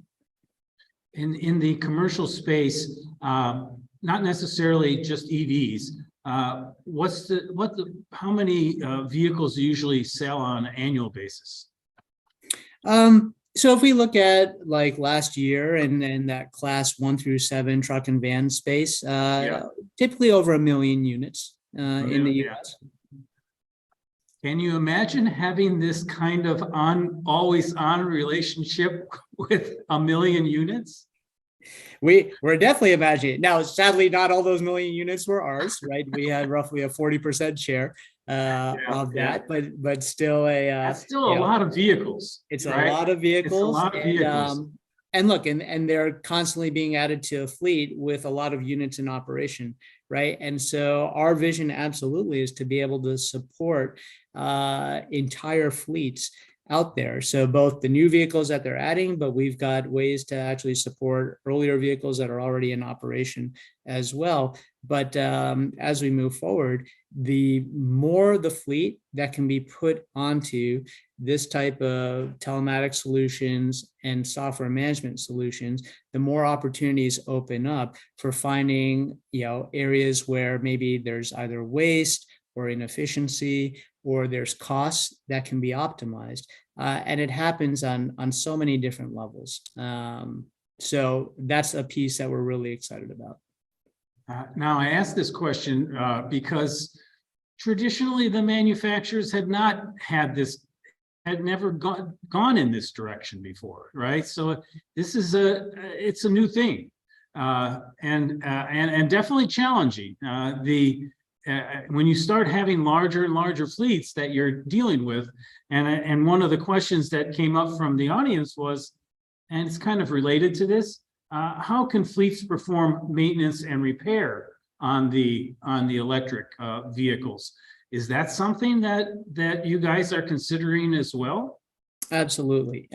So one, at the base level, in terms of servicing our EVs, from a Ford Pro standpoint, we've got 650 commercial vehicle centers across the country that specialize in commercial vehicle sales and service. So that's certainly the first place a lot of our commercial customers will turn for servicing of the vehicles. But then we've got our full network of Ford EV certified dealers, so 2,300 roughly EV certified dealers that are set up to be able to service the E-Transit and the Lightning. So, and that is a key advantage for us, and particularly as we think of perhaps newer players entering the space. But we have a massive support network in place, trained and ready to support these products. Okay.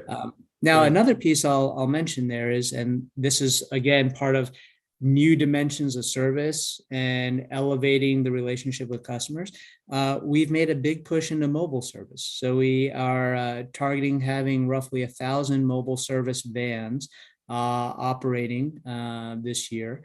And is that based on, is that from within Ford or yes, from the dealer body? Well, jointly. So the Ford dealer body is running these mobile service vans, and these vans will come to your place of business, or they'll come to the job site and perform maintenance and key service on location.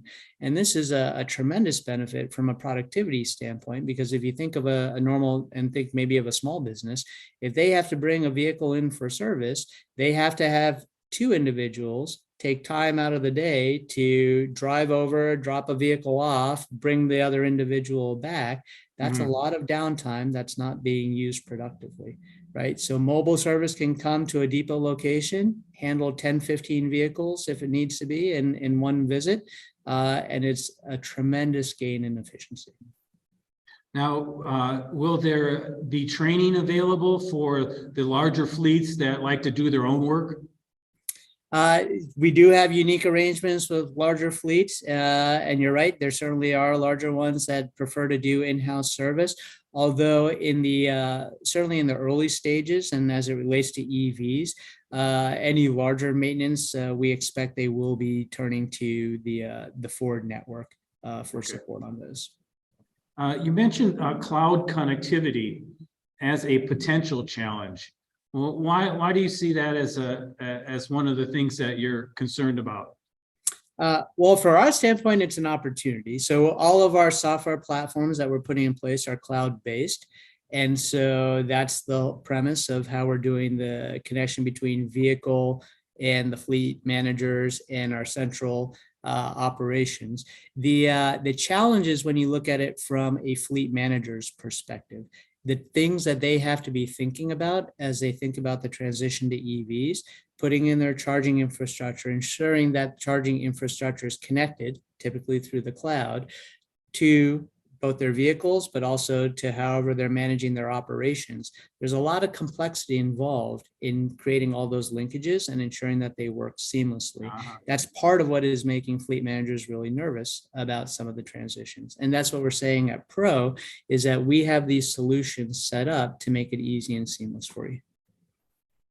Marshall, do you want to jump in on get your 2 cents in on this topic? Actually, Bruce, I've got quite a few questions. I just want to know how much time you've got. It was wonderful to hear Raj presenting that. Raj, just wanted to just ask you, because something that we see internally at Foster's, the penetration of telematics in light commercial vehicles in US or also in Europe is actually, I mean, even if you look at the factory fitted solutions, is less than what you have for medium and heavy duty trucks. And a lot of that, I mean, you have a lot of small fleet owners, you have a lot of private customers who probably make use of handheld devices or mobile devices and don't necessarily opt for telematics. Obviously, the benefits of telematics is undeniable. And so how do you, approach that particular challenge and, to increase the penetration of telematics, in the light commercial vehicle segment that you, tend to, look after? Yeah, no, great point and great question. And there's no doubt there is a significant gap between the heavier classes and the levels of telematics penetration, where those operators have clearly seen the benefits and are really leveraging them. And as you get into the lighter commercial vehicle space. And actually, I think you hit on really one of the key differentiators, which is there are a lot of smaller businesses and what we also call micro fleet type customers, individuals who may only have 1 or 2 vans, for their plumbing operation, who really haven't engaged in telematics and realized the benefits of what telematics solutions can do for them. In some cases, they may not be aware. In other cases, it's too complicated or too expensive, and they don't think that the benefit to their bottom line is really going to be substantial. So a big point of focus at Pro is we service customers of all sizes. So that's a huge part of our approach to market. So from those micro fleets all the way up to the largest fleets that are running 500 plus thousands of vehicles.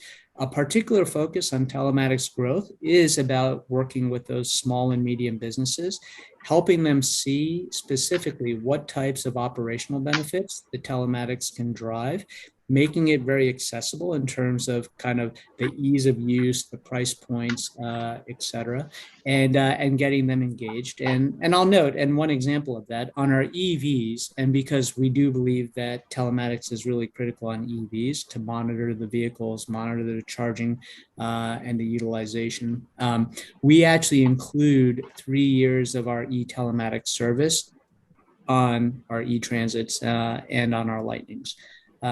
So that's actually built in. So the small and medium businesses can start getting experience with that, seeing the benefits in the early stages of EV ownership.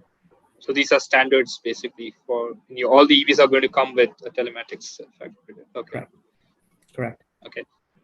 And And how do you see the adoption of, say, more advanced telematic services? I mean, we know the basic services like your track and trace and TPMS, but how do you look at, say, vehicle diagnostics or prognosis? Those kind of features, the adoption of those kind of features in LCV segment going forward.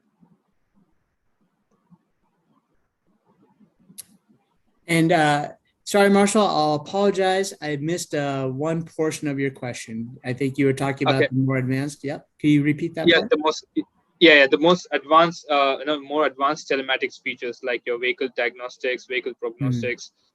Again, you do offer those services. I mean, how do you see the adoption of those services, going forward, especially in the LCV segment, which is kind of price sensitive as well? Sure. Well, that is a space that we're extremely excited about. And I think we're still very much in some of the early stages in what level of benefit things like vehicle prognostics can really deliver to the customers. But from some of the analysis that we've been doing, the savings to our customers can be absolutely tremendous. And as it evolves over time and as the prognostics become much more sophisticated, which is what's starting to happen with the EV products, and it's only going to get better and stronger.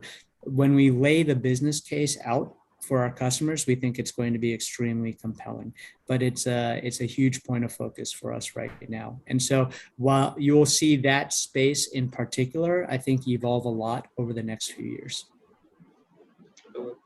And Raj, how the customers have been receptive towards Ford Pro? I mean, what kind of fleet mix do you have for your Ford Pro services? And if you can just share some percentage in a large, medium, or small fleet, that'll be great.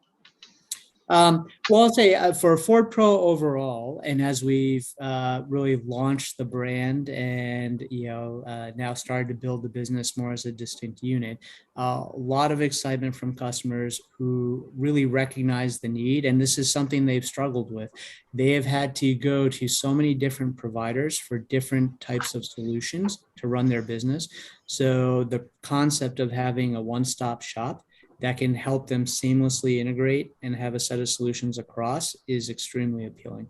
So we've been thrilled with the response on that front. And as I mentioned, in terms of the type of customers we have, it really does span the full range. So if we talk about at a very high level and with our volumes, the very large fleets, which you would say are 150 units in operation and above, so the 500s, the thousands, that makes up roughly half of our business. But the other half of the business is then those small and medium businesses. And so it's a very important component for us for sure. So Raj, the last couple sections before we go to our break, from the questions from our audience. One has to do, some have to do with recycling of the batteries, and the other questions have to do with charging. Let's start with the recycling question.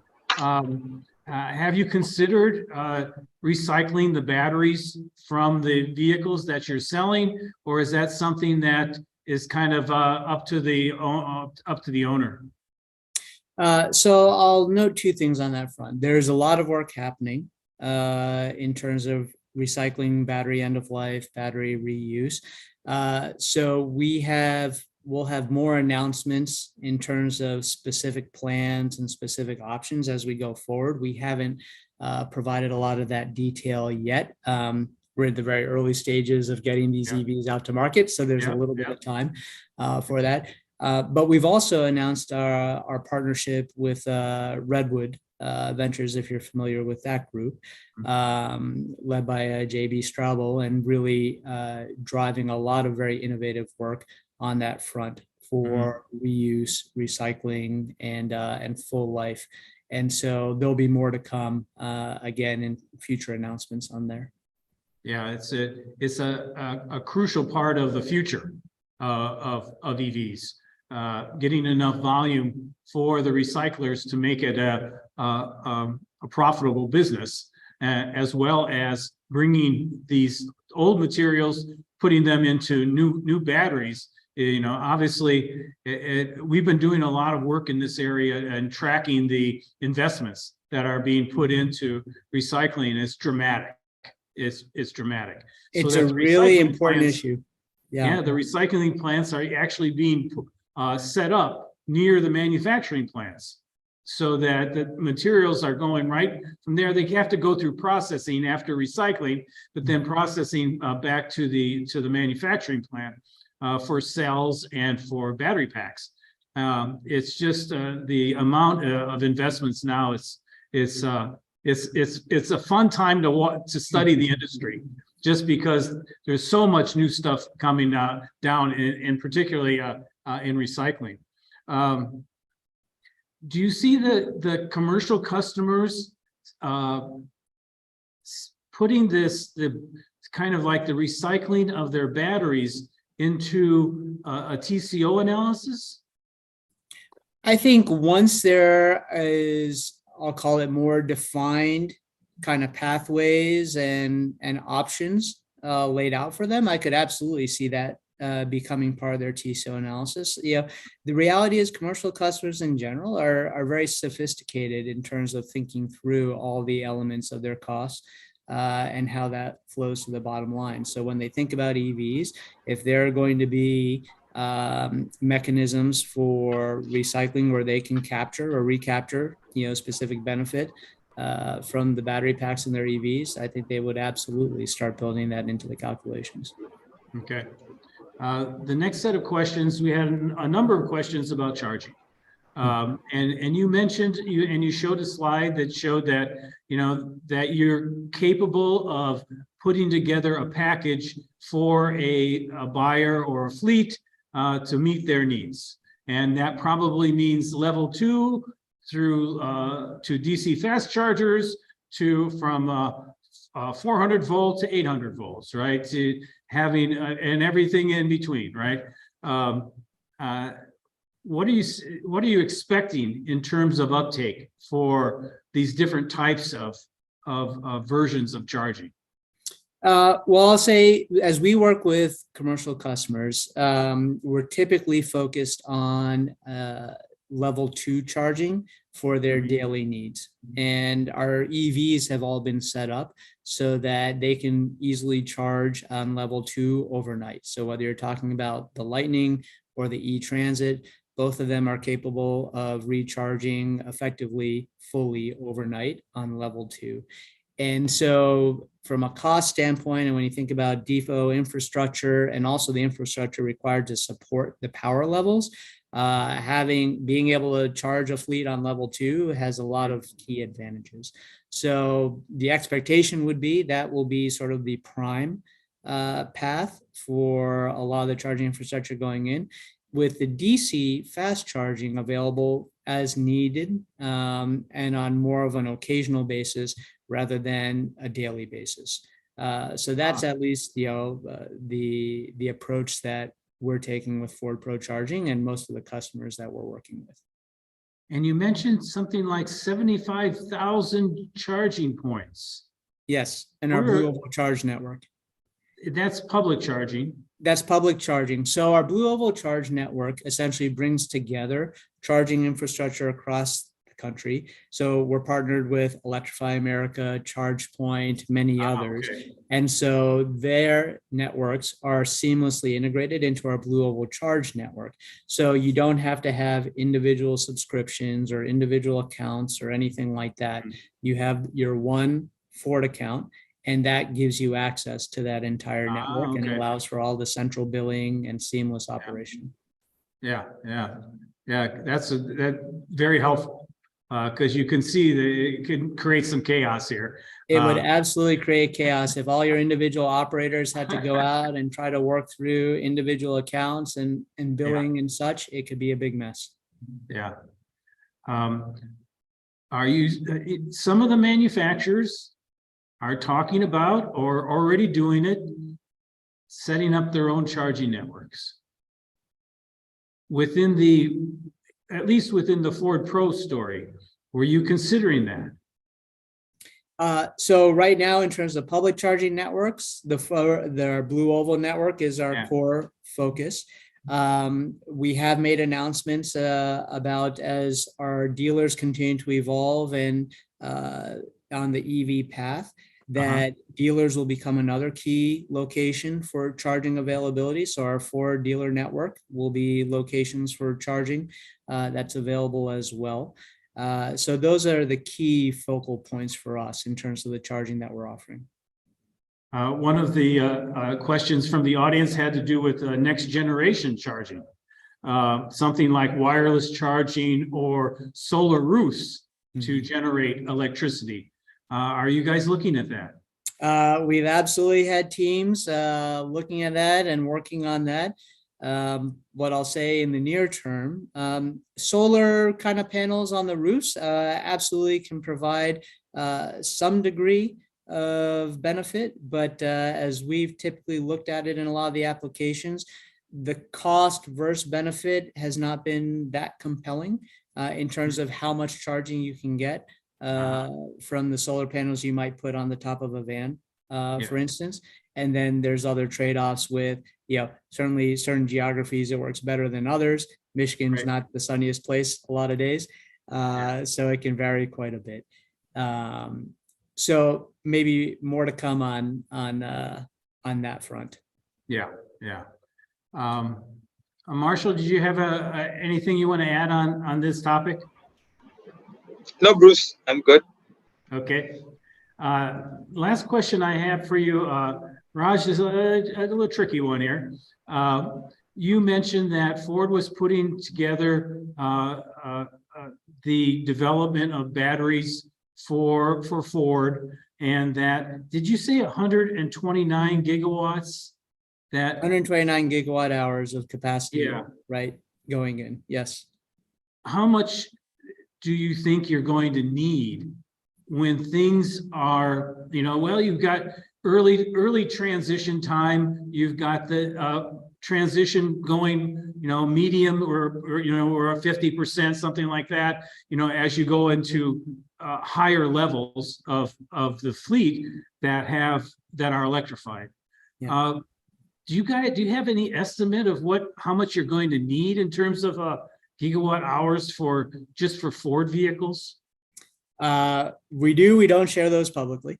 Okay. So that's something that I can share with the team. But look, the growth that we are forecasting is substantial, and our aspirations are substantial. And so we talked about the 2 million units of production capability by the end of 2026. That's a huge amount of growth from where we are today, right? And even 600,000 units of production capability by the end of this year. That will be a substantial increase from where we sit here in February. So the increases and that glide path are really very significant. And there's going to be a lot of battery capacity needed to support that, and hence the very large investments that we're making. Yeah. And it sounds like probably future investments as well. Future investment, and we actually just recently announced investments in Michigan. If you saw that we just released, and so that will be additional battery capacity that will be coming online for us. Oh, that's above and beyond the 129? Correct. Interesting. Okay, cool. Yeah, it's one of the stories that we've been, we're studying the development of batteries in the U.S. And trying to get a handle on how much volume is the industry going to need, and it sounds like a lot. And I think there's a lot of analysis happening on that front right now, and I think a lot is certainly a safe characterization. And it's so interesting, because if we can get enough volume, then you can start recycling. And when you start recycling the batteries, now you're not mining as much of the original material as you once were. And therefore, you don't have to worry about the mining story as much. But we're not even close to that point. But if you have that virtuous closed loops recycling program, there's some really nice advantages. And the U.S. has been recycling lead acid batteries for many years now successfully, and recycling other materials. And I think the metals, aluminum and steel have been recycled for a very long time and successfully. Yeah. It really gets me feeling like this can be done. This is not like it's not like they're starting from scratch in terms of, oh, how do we recycle? They actually know how to do this. So I'm really looking forward to, seeing the development in this area. Marshall, do you have anything you want to add on this topic? Bruce, I just got one last question for Raj, if I may ask. Sure. So this is regarding the Ford F-150 Lightning, Raj. I mean, how's the feedback been from customers in terms of the difference that they see between the electric version of Ford F-150, to compared with the petrol or the diesel version? What do they still prefer, and what are the probably drawbacks that you would say for an F-150 Lightning over the IC version?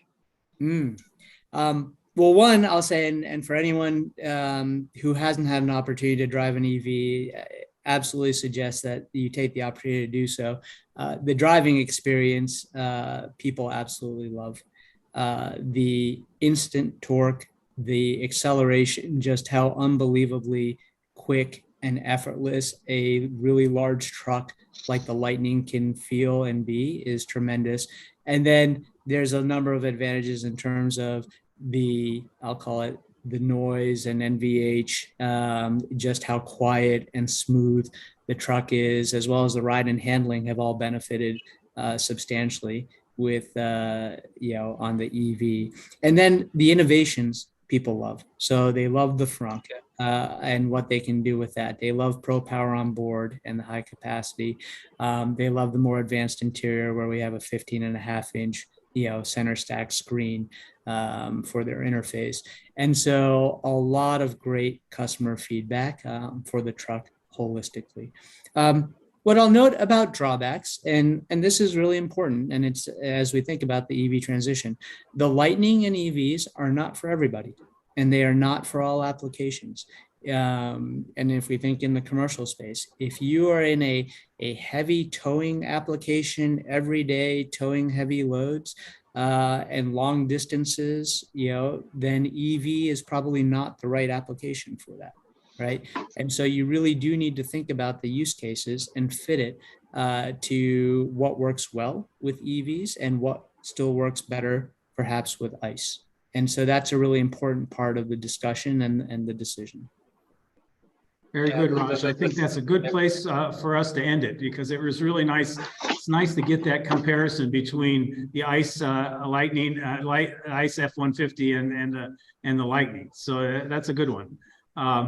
Marshall, thanks again for taking the time and spending and giving us the good technical detail about what you're seeing from the platforms and the manufacturers globally. And Raj, thanks again for the insight into kind of what's going on with Ford Pro.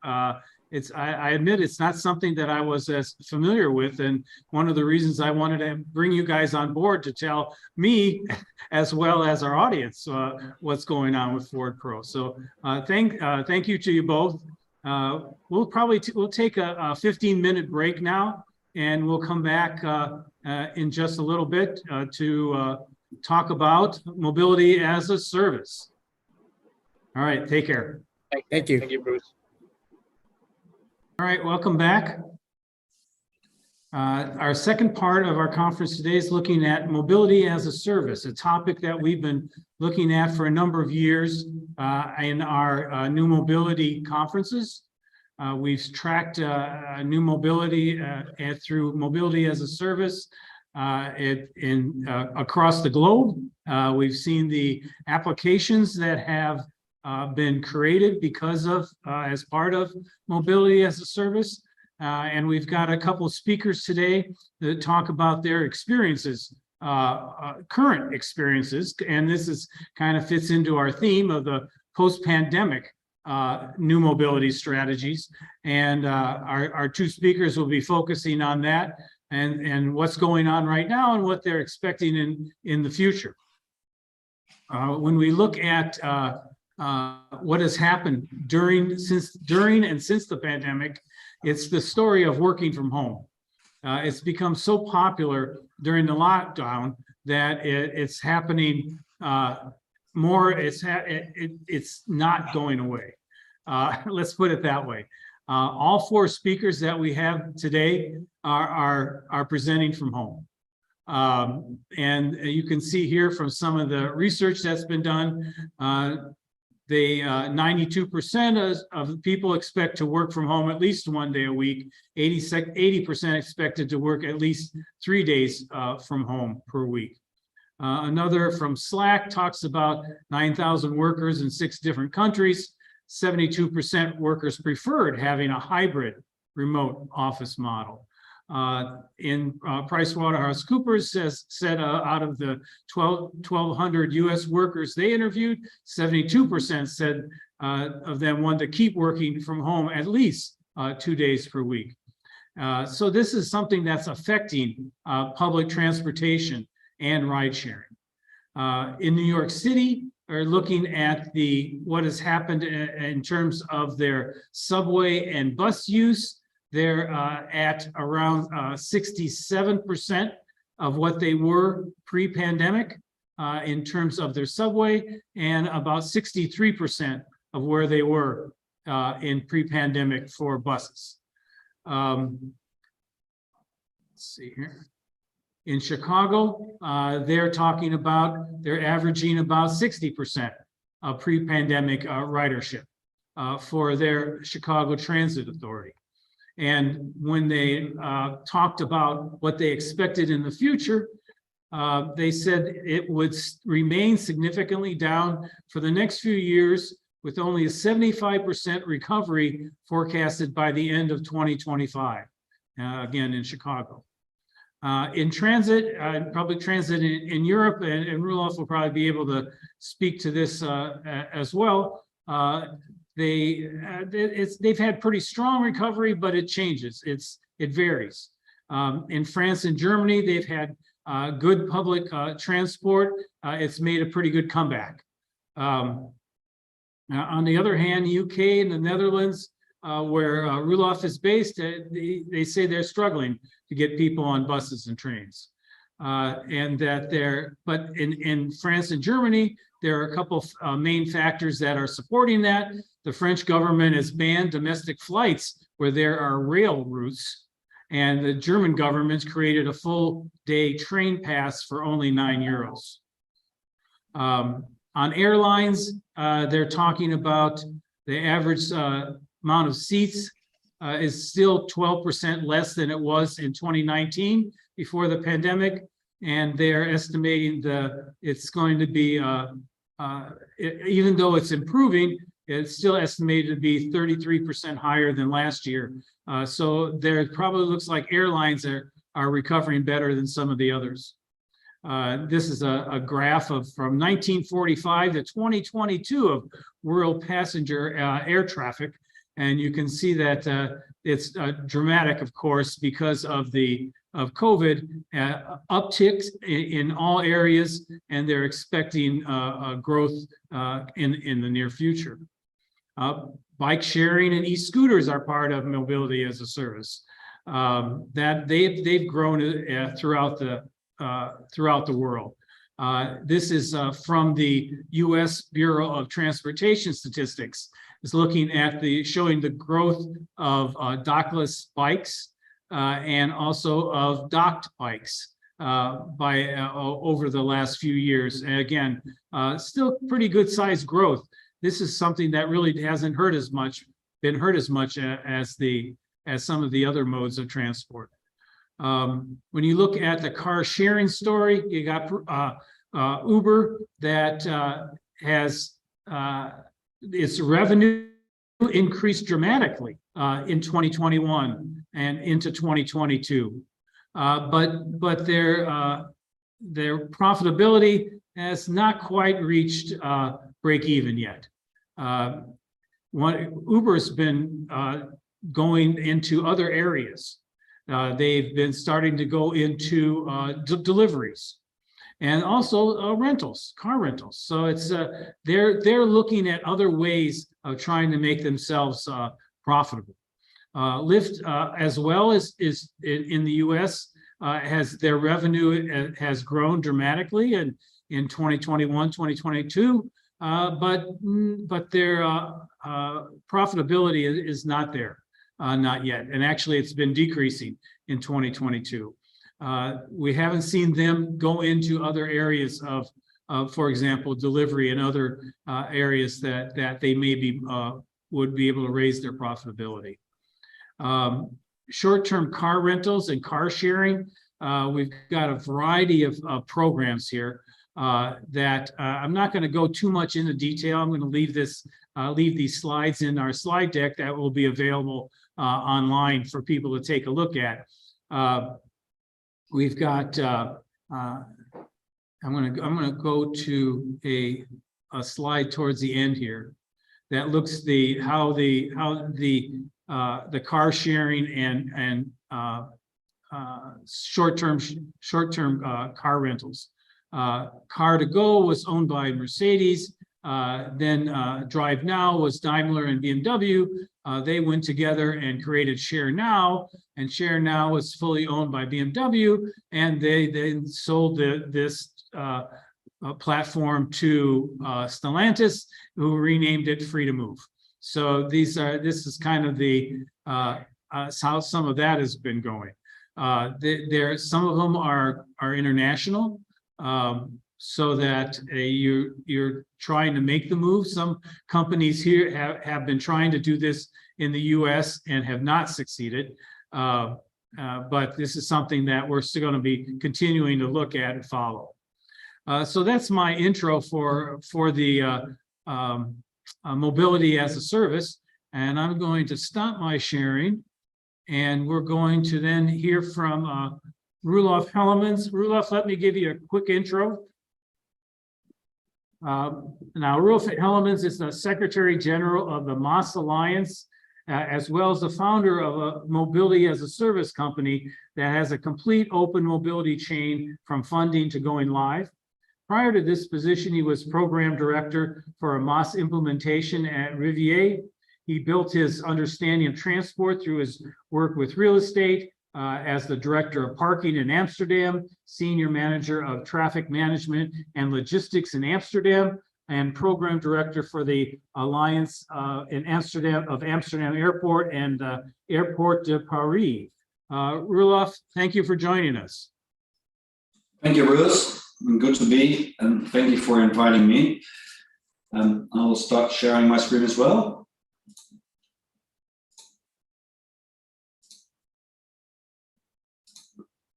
And I think it is full screen now. Oh, yeah, there you are. Thank you all, and I'm not seeing myself. On there, I'm going to change something. I want to try to change something here because I see your slide and I see the slide before you, the slide that's coming up. Up at the top of your screen, I think you might have display. Yeah, display settings. Click on that, and duplicate. Go duplicate. Better? Yeah, perfect. Good. Good. Thank you, Bruce. As mentioned, my name is Roelof Hellemans. I'm the secretary of the MAS Alliance, Secretary General of the MAS Alliance. And Bruce asked me, and I'm happy that he asked me, if we could express a little bit more what we are doing and also more what's going on in the post-pandemic situation where we are in right now and what the mobility strategies are. So I'm more than happy to do so, and I'm also more than happy to share our work and our thoughts. First of all, MAS Alliance, we are I always have to tell this, we are a non-profitable organization working for public and private companies to make sure that we can deploy MAS. We can deploy mobility on demand, sustainable mobility, mobility as a service, or just simple how to make sure that now and in the future we can still travel. We do this for 120 plus members, and we are over 30 countries at the current moment. So we are getting more and more up to speed to make sure that we can deploy, and that's the only thing that we are missing. So what are we doing? We built a sustainable MaaS ecosystem. We exchange, we provide information, we connect, we try to develop, and we try to define. So we are really the glue within the ecosystem to make sure everybody is connected. But connecting is one thing. The other thing that we are really trying to align is, how do we connect? Do we connect smart? Do we connect clever? Or are we just connecting as a one-to-one? We really want to provide a solution for all. And the reason why is quite simple. There is a climate crisis as well. We have many crises at the current moment, but there is also a climate crisis. I've got a feeling that we have to fight for what crisis is the biggest one. We are in this situation where we really need to make sure that the things that we're doing now and tomorrow will work and will work for the future, so we are able to provide something forward to the next generation. That's the main drive where we are trying and work as with all its 120 members to make this happen, to make this small step workable, so we can make this impact for the next generation. And it's easy said, and I will explain it a little bit more. What is MaaS? And there is a very big misunderstanding what MaaS is not. We believe and we work that MaaS is an open system. Open in a word like everybody can connect, everybody should connect with the same kind of methods, with the same kind of procedures, with the same kind of exchange. So we can all work to benefit, and we can all work to create a better proposition to end users. Better propositions meaning it's a commercial proposition, but also it's an environmental proposition. It's also an accessibility and livability proposition for cities, for areas, for countries, for the world, for the globe, because the climate is not stopping at a border. It is all over the world, so we need to focus it as a global thing. So as an open MaaS ecosystem, we try to create an open system where all mobility operators can connect, and all MaaS providers can connect with the same information, so everybody can provide the right input.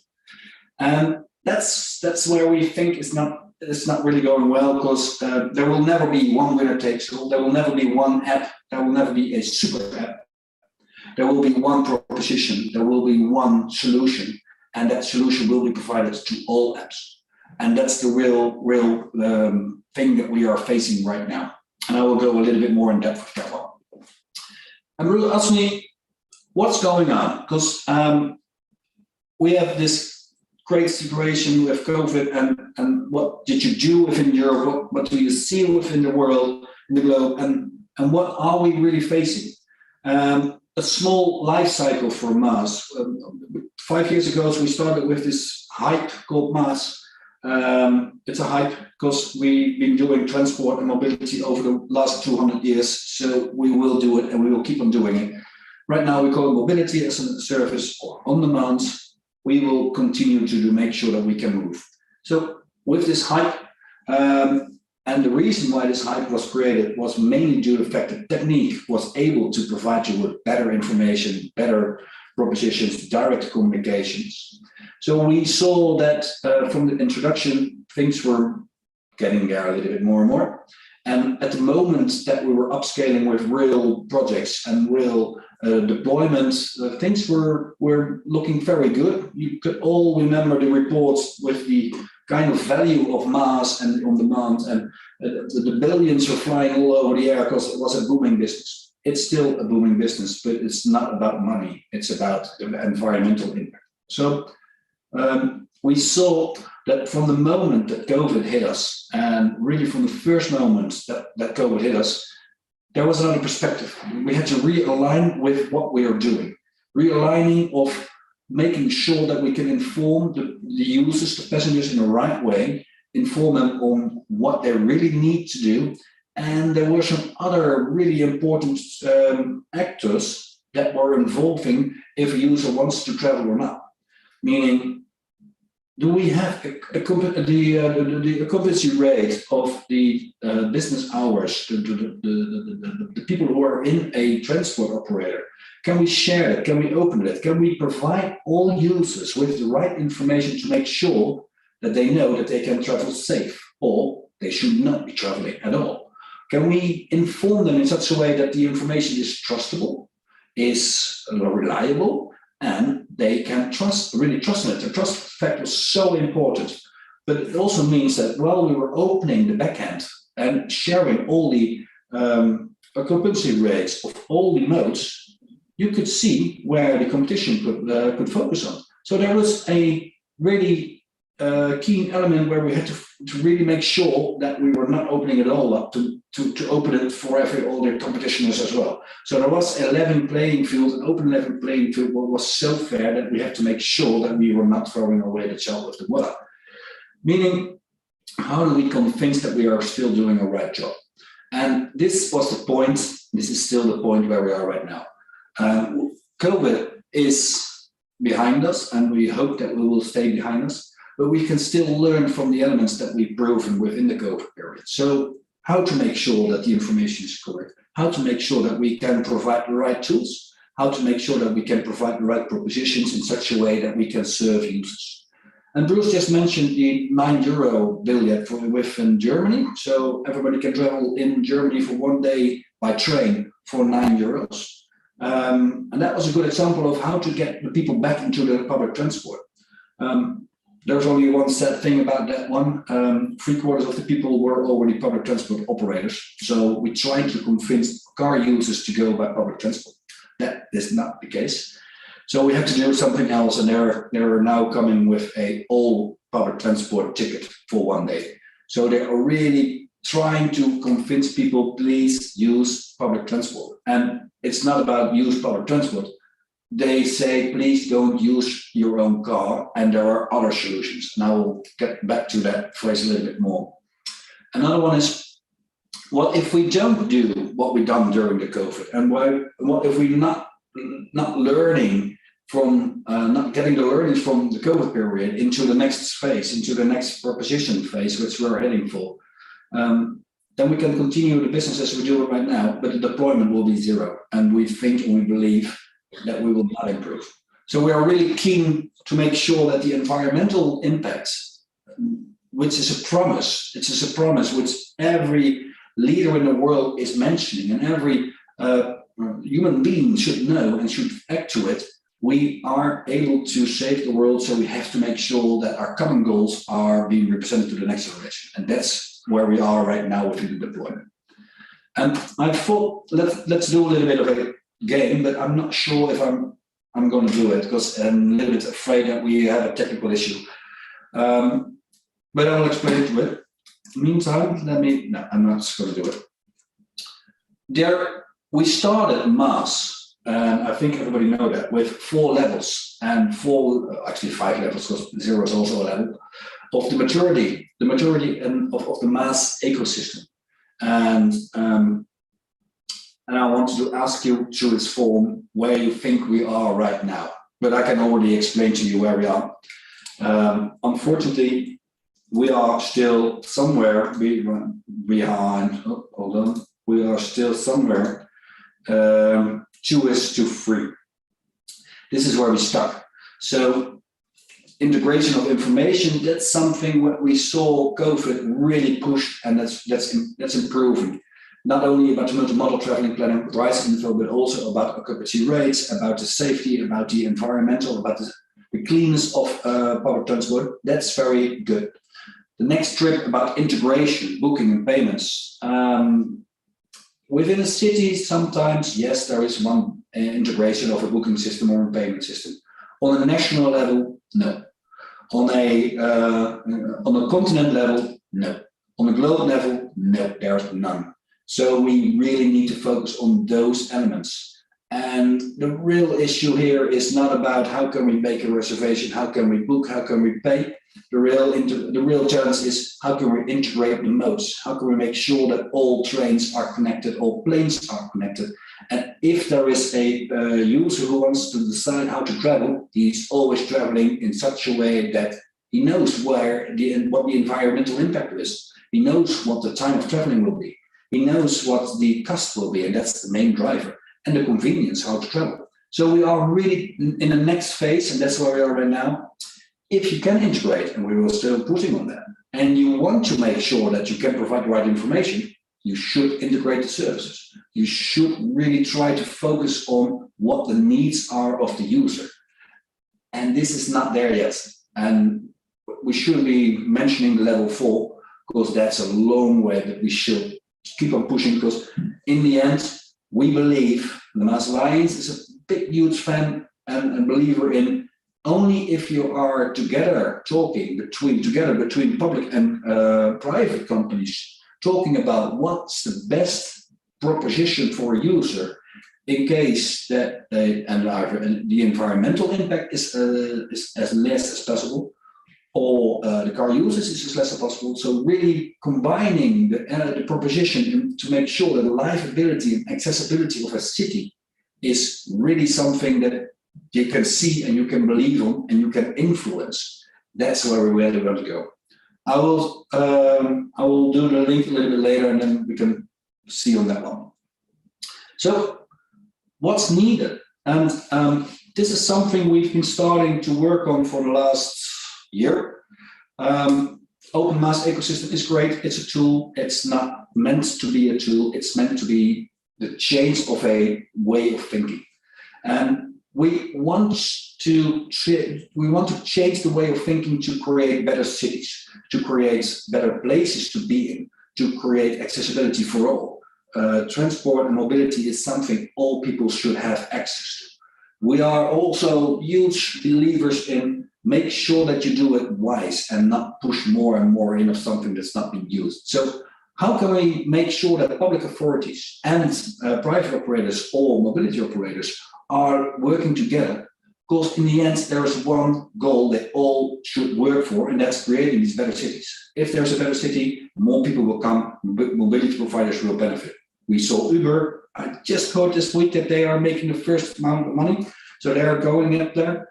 But there was still Lyft and all the other mobility and micro providers, they are not there yet. So we really need to make sure that where they should provide their services are the right locations where people are, so public authorities can steer on that one. This governance of mobility management, and also the way we can use Maas providers in the plan, book, use and pay, this is the same, it will stay the same. But the real element is in the middle. What can we do to influence the right purpose, to create the right proposition, to provide that to the users? And I will go a little bit more in depth in that one. We can do this. I will go from right to left. We need all politicals and political authorities to make sure that they are aware of the climate we are in. And the reason why is act to it. Act to it in a way that you can connect, you can combine, and you can influence the climate directly. So, for example, if there is a train driving almost empty, don't drive the train. That's the biggest mistake we make. We can do it for all modes. If there's a car driving with one person, you should think about if that's wise. So we ask all political institutes, and especially in Europe, where we are in discussion with the European Commission and all the national authorities, please be aware of the fact that we are in the situation and you can influence it. And there is a responsibility on this level, and that's on the air, road and rail. So the usage, the occupancy rate of the users of these assets are so important to see how you can influence it. And by doing so, meaning the mobility orchestration layer or mobility management, where do you really combine what the right proposition is? And this is on the left-hand side. We all know that all propositions are based on money, time, convenience, and environmental impact. It's easy. There are too many reports written of this. Those are the most four drivers in which all users are looking at. So we can offer all these users these kind of propositions, but these kind of propositions are being made between operators and between authorities. So owned and shared operators and authorities can combine and can decide what's necessary to provide as a proposition to a user. And that's going to be the next case, and that's the level 4 of a mass level playing field we're working. Next steps, because we are not there yet, and this is hopefully making it a little bit more clear. We define our focus areas, and we define the focus areas to really see what we can influence. A big one, and that's also why public transport is not at a real state right now. We think and we believe that all options should be on the table if you want to travel from A to B. If you're owning a car, it should still be a decision if you want to use it. And if you are not able to have another mobility operator, or you don't have another option, then there's of course no choice. So you have to use your car. So in rural areas, use it. But it's still a decision you need to make. So how do we make sure that all the mobility providers make the right decision? And we in Europe say every proposition for public transport should be at least as good as doing it by your own car or going by your own car. And the €9 example, Italy is also going to do it right now, and France is also going to do the same approach. That's going to be at least as good a proposition of going by your own car. So that's the real shift.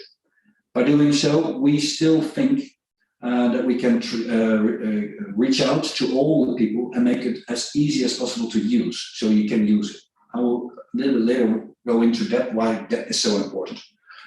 To make this asset shift, you need data. To get the data, you have all the information. That's understandable. But this is the second part, the mobility management. So how to influence these users is also very important, to see what you can do with accessibility and livability. Why these users? And this is a very important arrow.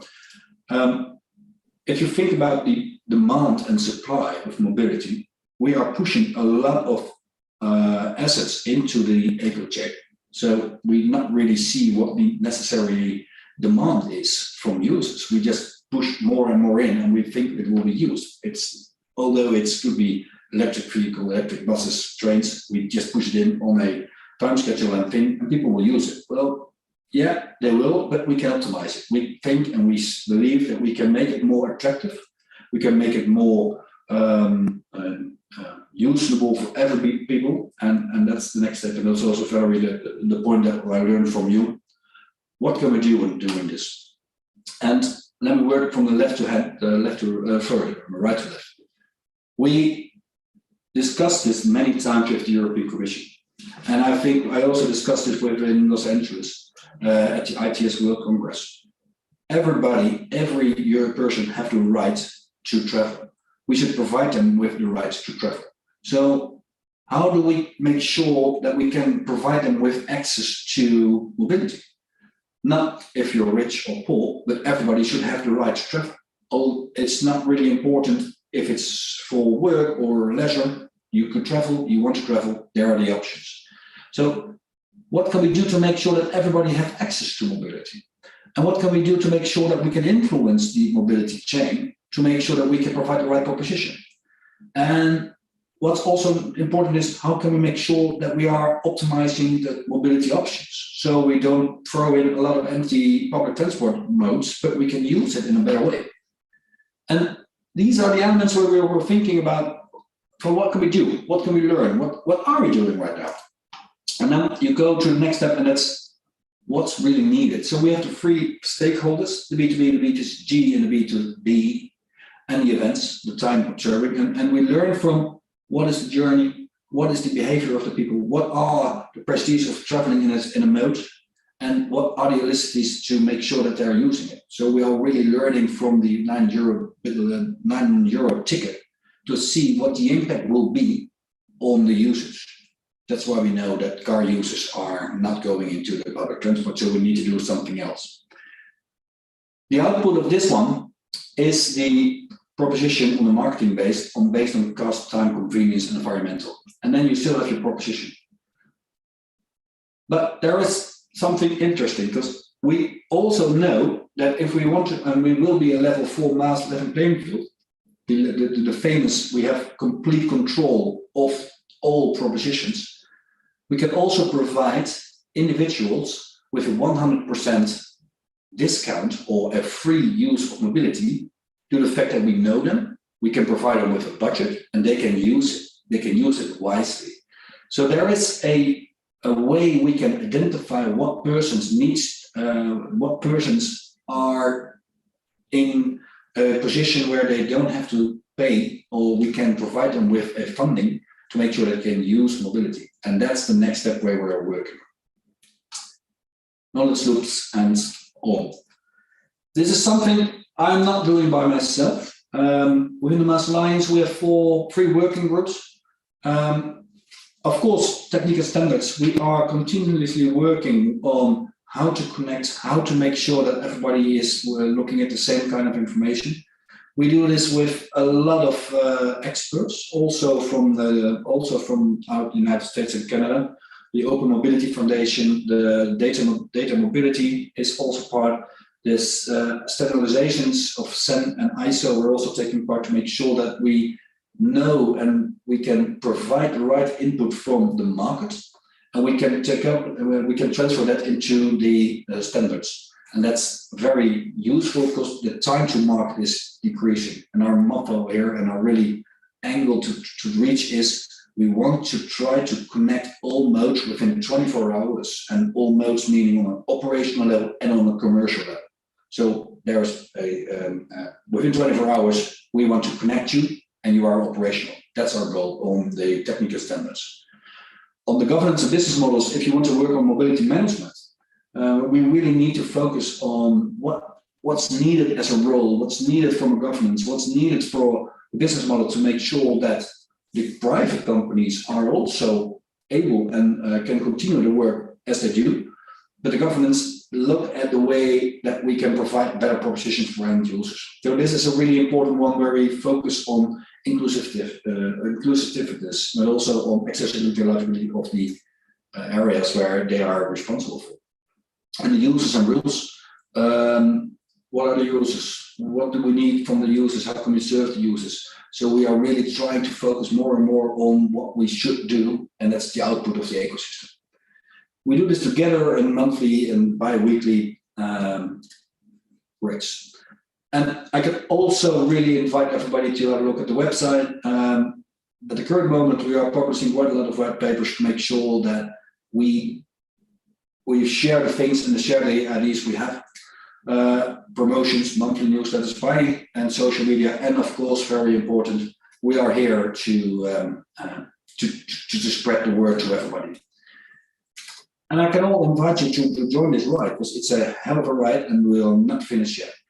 And then I will stop sharing my screen, because that and Bruce, it's also interesting to see what's going on with the post-pandemic and the COVID.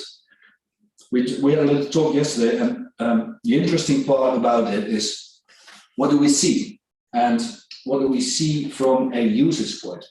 The numbers dramatically dropped all around the world. Everywhere we saw in Europe as well, that the usage numbers dropped so dramatically.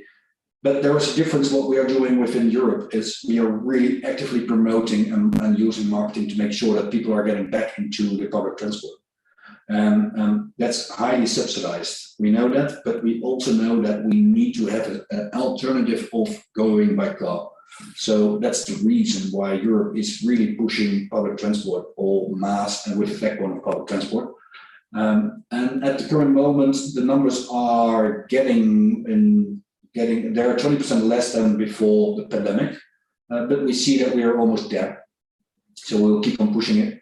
And right now we keep on pushing it to make sure that we get the last 20%, and that should inflect the decrease of usage of cars, and that's the main goal. So the environmental impact is now back on the priorities of the national authorities and the European Commission as well. So that's the next step we are pushing. And sharing data and collaboration is the way forward. And Bruce, that's and I think Okay. more than happy to open questions because the discussion is lively because this is something everybody has an opinion about. So more than happy to share that one. Very good. Thank you very much, Roelof. I think that one of the things that come out of your presentation, this kind of feeling of really being challenged at this stage in development. When you look at the work that you're doing and your discussions with the European Commission compared to your discussions with private industry or private groups, and getting them on board to understand and buy in to the system. First of all, with the European Commission, what do you see as the challenge there or are there really they're extremely supportive? They are not extremely supportive. They are supportive, but they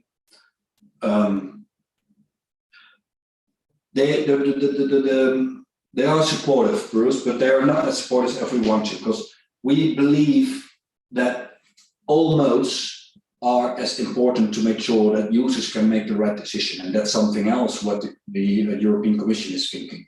So we are really pushing to make sure the output of the mass ecosystem is for everybody available.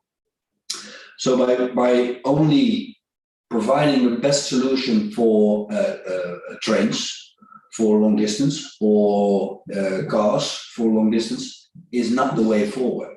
We also look at the subsidization of owned assets. For example, why do you want, if you really want to support the change in which we are looking at, why are you subsidizing electric vehicles for owning? And why shouldn't you subsidize electric vehicles for sharing?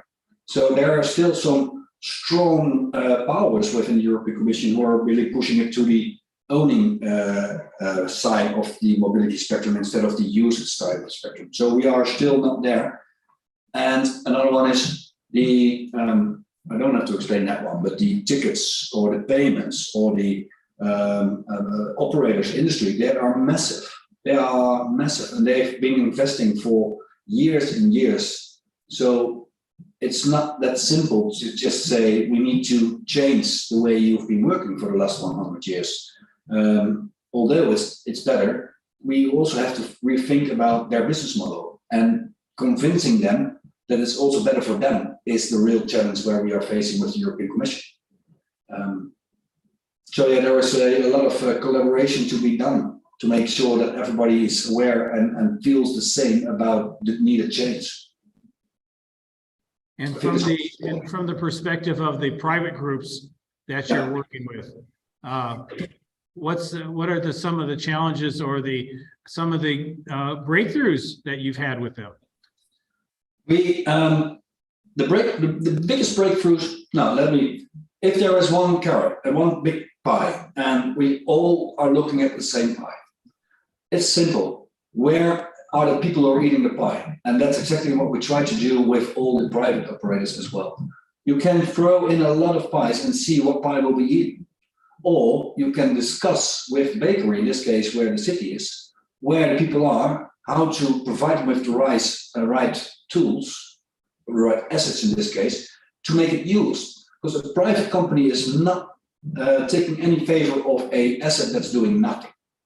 And we in Europe have many solutions where they just throw in assets and they will be used by users, which is not the case. So we are really making sure that the supply and demand and supply is matching on the right location, on the right, so it's being used. So they're making more money, and that was done through collaboration, and we will continue that. So instead of throwing a free floating model of assets, we can also see there is a more closed model, but where you can throw your assets is where all the people are, is helping us all. And that stuff. And we are also learning for private companies. It's also very important, not only about revenue, but also about safety and also about making sure everybody have access to it. And those elements are also being discussed. The risk of losing a asset or the risk of not being used by all users is something we can take away by a public authority, not only by this is where you should be, but also these are the elements we can take away as a risk for you, because we think it's very important that you use it. So that is only making the pie bigger for everybody, and especially for private, their revenue will increase by it.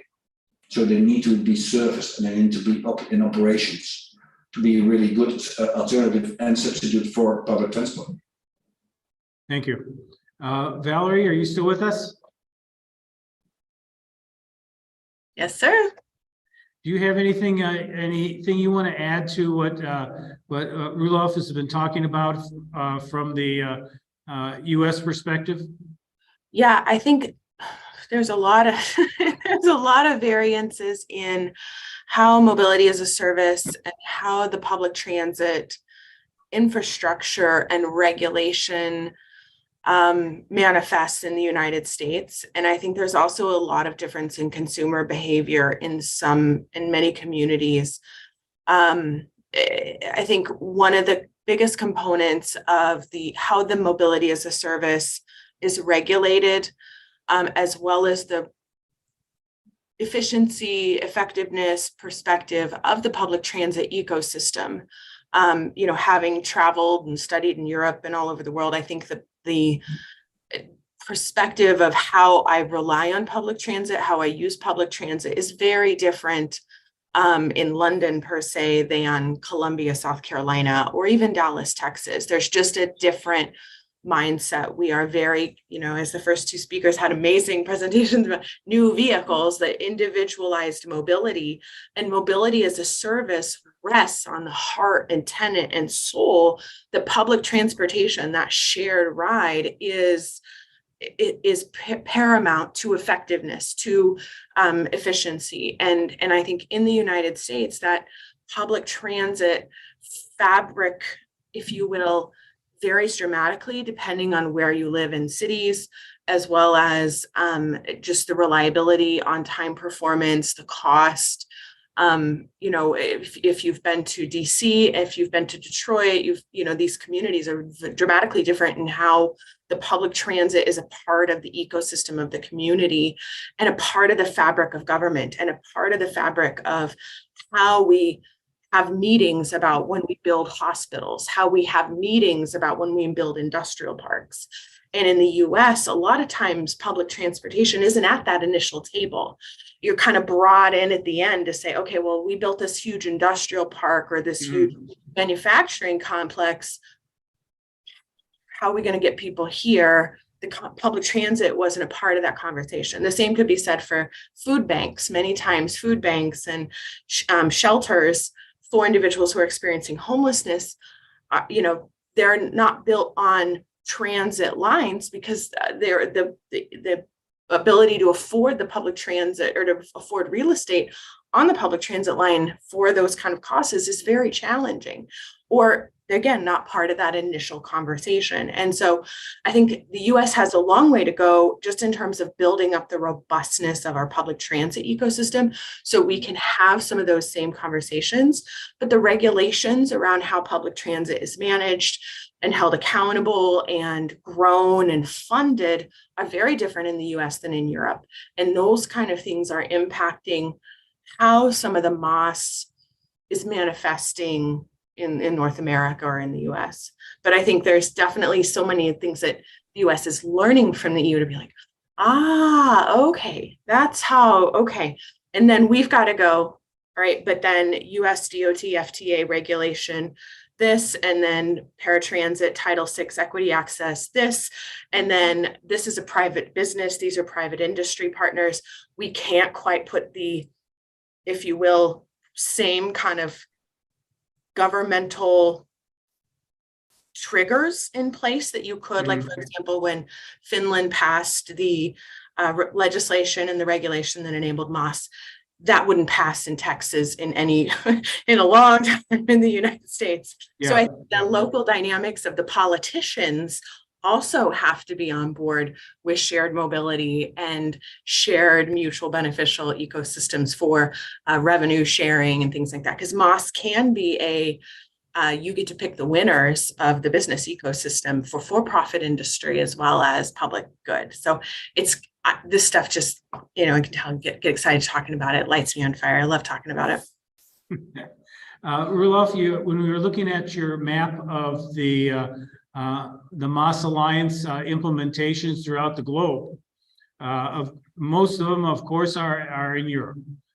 You have some outposts throughout the rest of around the globe. I was wondering how you're approaching kind of a global view of the MOS Alliance. Yeah, that's understandable, Bruce. We are trying to connect with as many think-alikes, and one of the think-alikes we are using right now is the ITS community, because also we are founded from the ITS community. So we have direct communication with ITS America, ITS Asia, ITS Pacific. There is an upcoming ITS in Africa. So we try to level with our peer-to-peers within the continents. And we also try to discuss what's ongoing, and we try to level on what the real issues are, what is confronted and facing, and what they are learning. So we try to exchange the knowledge to see how we can learn from each other. And of course, we are also look at directness of politicians to see how we can influence them on the best way. So we are also making sure that they are aware of the things that we are doing. And that's also something we do with the knowledge sharing partners. So many universities also in the United States are aligned to make sure that we are doing creating the right output through collaboration.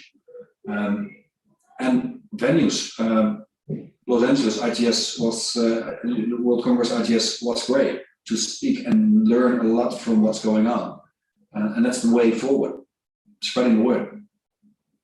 Very good. And can I add one more thing? Because what you just mentioned, the differences between Europe and the differences between America and Asia. I'm absolutely clear, and the way that public authorities are looking to public transport and also looking at the rights to travel, understandable. That's a huge difference between how it's done in America and how it's done in Europe. But the main part of what we're trying to achieve is all options, how to travel should be on the table, and that's combining us, making sure all options are there. You can choose something. And the difference in the background of how we can create these options and how we can facilitate these options, that's where we are really miles far from each other. But in the end, you can still have the options to choose from to serve users. And that's what we're focusing on.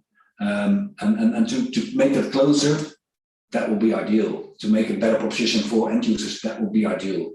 And that's something, subsidiation is something not that heavily used within the United States, but it's quite heavily used within Europe. So we are also learning a lot to make sure that private is also, we call it holding up their own pants. So they should be more reliable from their own revenue. So we are also looking and learning from how America is doing this, and not only in cities, but most on urban areas, and to make sure that we can also serve all users in all locations. That's something we learn from you as well. On demand is a better rating than mass, from my opinion. Now, one of the two key points that I took away from your presentation was there was mentioned briefly the story about moving less, and this is something that we've talked about in the past in our prior mobility as a service conferences, but it seems to work against the story of we're creating all these options for you to move, but we would love to see you move less. Yeah. And do you see that as a kind of a contradiction in the movement? Well, you phrased it pretty good in the beginning. that people are wanting to stay and work from home because they don't need to travel. They don't want to travel. They want to have a work allowance to stay working at home and have your own management of your own time. So that's moving less. Yes, we are able to stimulate those kinds of activities. Another activity that's very important is active mobility. Walking and biking is for free. How can you make sure that people are doing that? How can we stimulate that using active mobility as well? In our case, it's quite simple. If there is a mode not being filled by users, there is no need for it. Why drive here? Doesn't mean that there is no demand for it. It means that there is no supply to use it. So why do you put it in to have access to it? That's another way. If we can all think about, if we are using less, there's less to be used, and yes, demand on the road, then we're doing a good job. And that's the way we look at it. In the end, accessibility and livability are all about the options we can provide to all users. And if they don't use the options, then don't provide it. It's easy said, because there is a lot of assets, a lot of people working on these assets. But in the end, it's so strange that you are driving with these square empty boxes in the back of your car and still driving around, or in the bus still driving around, or in your train, or in your plane. A plane will never fly if it's empty. Why? It's called yield management, revenue management. That's something we don't do within public transport. Mm-hmm. But we could do, if we really want to have it filled, why not? €9 for a train ticket in Germany is not filling your occupancy, so we have to do something else. So now we're going to do all modes for, I don't think it's going to be €9, but for a low percentage. Are we going to use it in that case? And if we see if the occupancy rate is increasing, then we can do something with the price. What I learned from Amsterdam Airport Schiphol is very simple. I love the scareness of goods, because then you can do something with the price and the need is there. If there's no need, you can drop your price and people will come. If there is an overspending, then you can raise the price. You can do that as well for all public transports or all modes. It's going to be very dynamic. It's going to be very hard to see what is the best mode, but there's something you can choose for. And if there's nobody to choosing for something that's very expensive, don't use it. So we can learn from that. Yeah. And the last thing I wanted to just bring up is the right to travel. And this is really a great lead in to Valerie, because so much of the work that she's doing is doing with populations that are usually really struggling to move around. And I'm sure that applies to some of your groups as well. But I think it's a really interesting approach that to transport. And I'm going to use that as the transition to Valerie. And thank you, Roelof. Hope you can stay with us for Valerie's presentation. I will. I'm more than happy to hear what Valerie can learn from. What I learned from Valerie. All right, Valerie, I'm going to give you a little intro here. Valerie Loeffler is the Executive Director and CEO of Phoenix Mobility Rising. She's an international expert in mobility as a service and transportation equity. In just its first 5 years,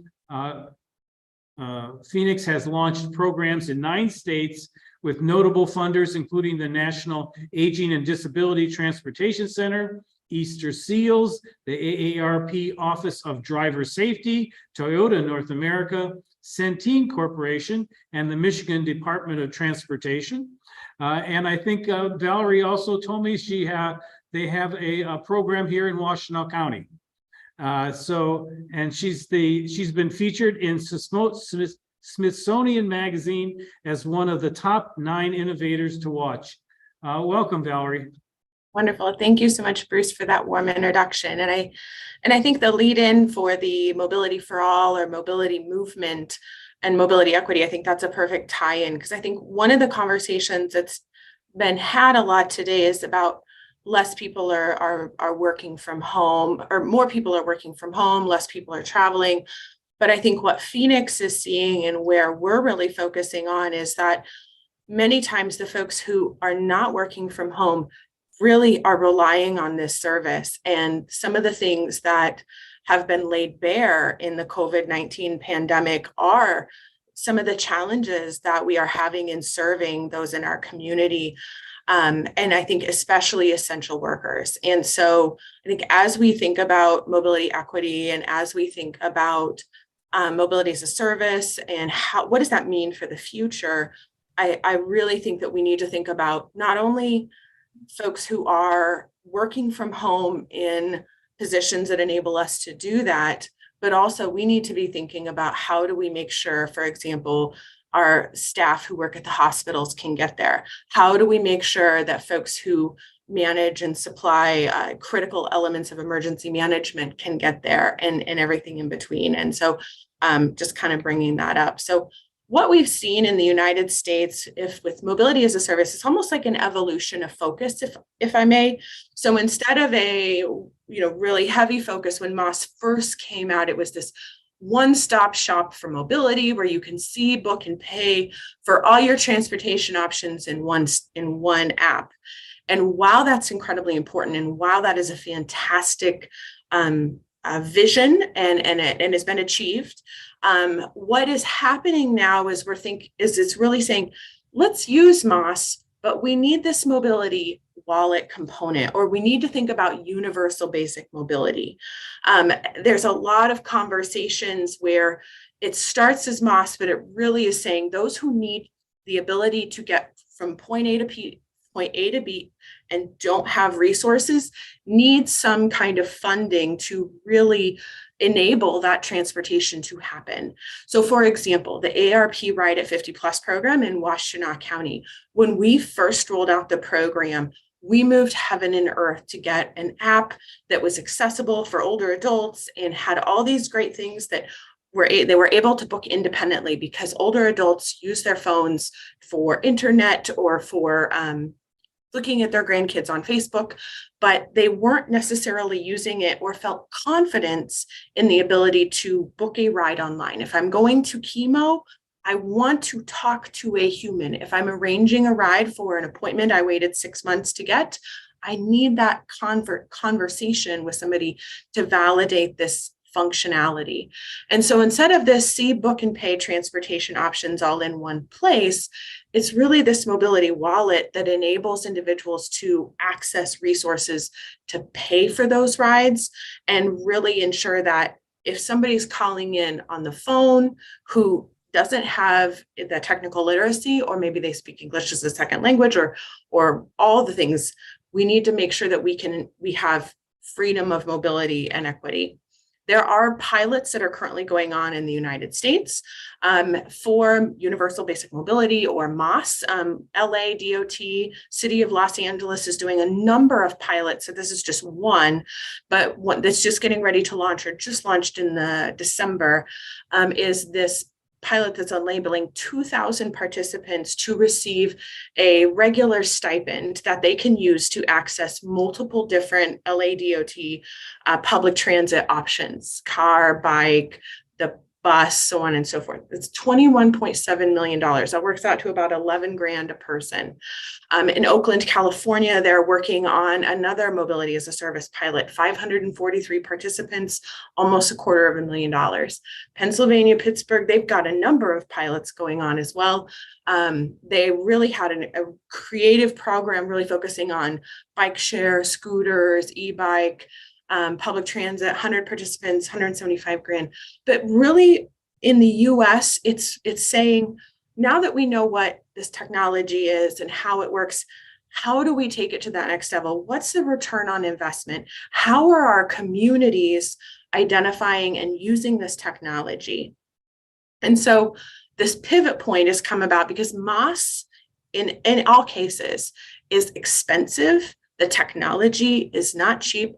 Everybody needs to be in the sandbox. There's a lot of regulations, deciding who gets on the platform, who gets off the platform, what your points are going to be in terms of who gets subsidies, how many subsidies, but we have to be able to justify the cost to taxpayers in the United States. Why should I invest 20 some million dollars to support 11,000 people getting to work? And so we said we need a stronger business case. And that's really where this transportation equity focus is. COVID-19, as we all saw nationally in the US, really showed the public transit how much essential workers were relying on that service and what that did to our public transit ecosystems in our community. And it's not so much that there's technology. Technology is great, but if you have an app that connects you to a service that doesn't show up, or you have an app that connects you to a service that is not reliable, nobody will use it. You will lose trust in the community with your customers. And so we really, it's not just an app, it's the whole ecosystem has to be effective to support the customers, to support the community, and to support the essential workers, as well as the folks who are working on their laptops in their living rooms. And so this MOS in the hype cycle, if you will, I think depending on the state, depending on the community, depending on your focus in the US, you're at a different point of this. But I think we're now in the US really saying, okay, we've gone through getting this app, building these tech, this is important. But if we're going to do this, we have to do it for a societal reason versus this is going to make travel easier. It's going to say, this is going to make mobility equitable in our communities. This is going to address some of the systemic racism that is happening in how public transit or in communities, how communities were built in general, and enabling that mobility as a service, enabling that mobility wallet to provide everybody options on the table. In the US, just kind of some marks here, 5.8 million Americans miss or delay medical care every year because of transportation factors.